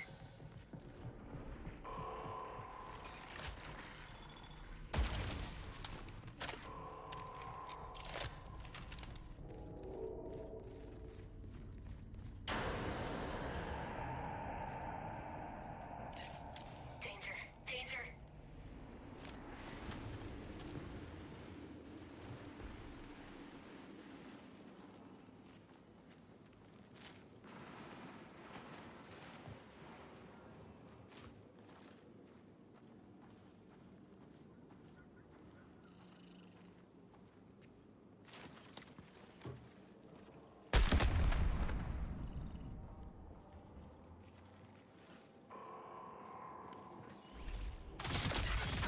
Spotted a runner.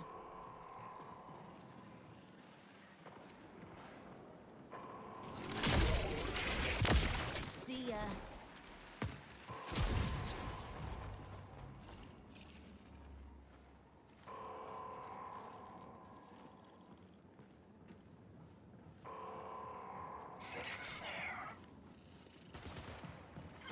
Warning, reinforcements detected. You guys cracked in there? Like hard?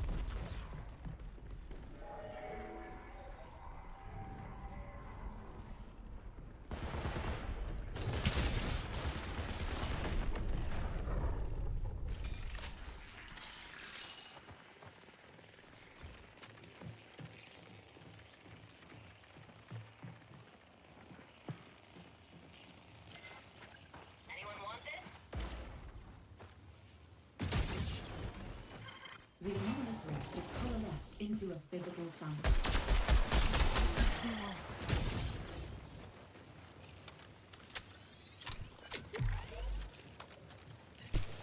One guy right here on my thing.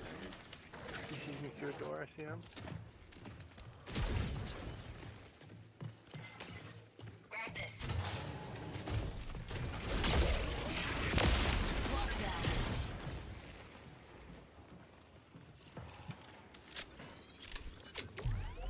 Try that again, make him push out to you.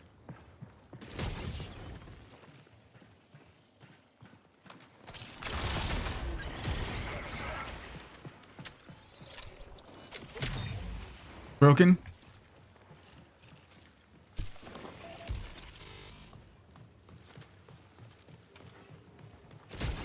This'll be fun.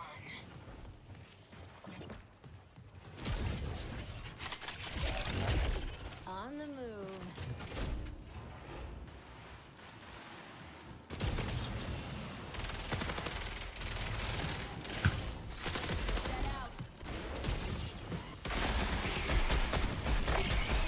One's down on me, I'm down as well though. Other guy's like still weak back here. Oh, he's on this door.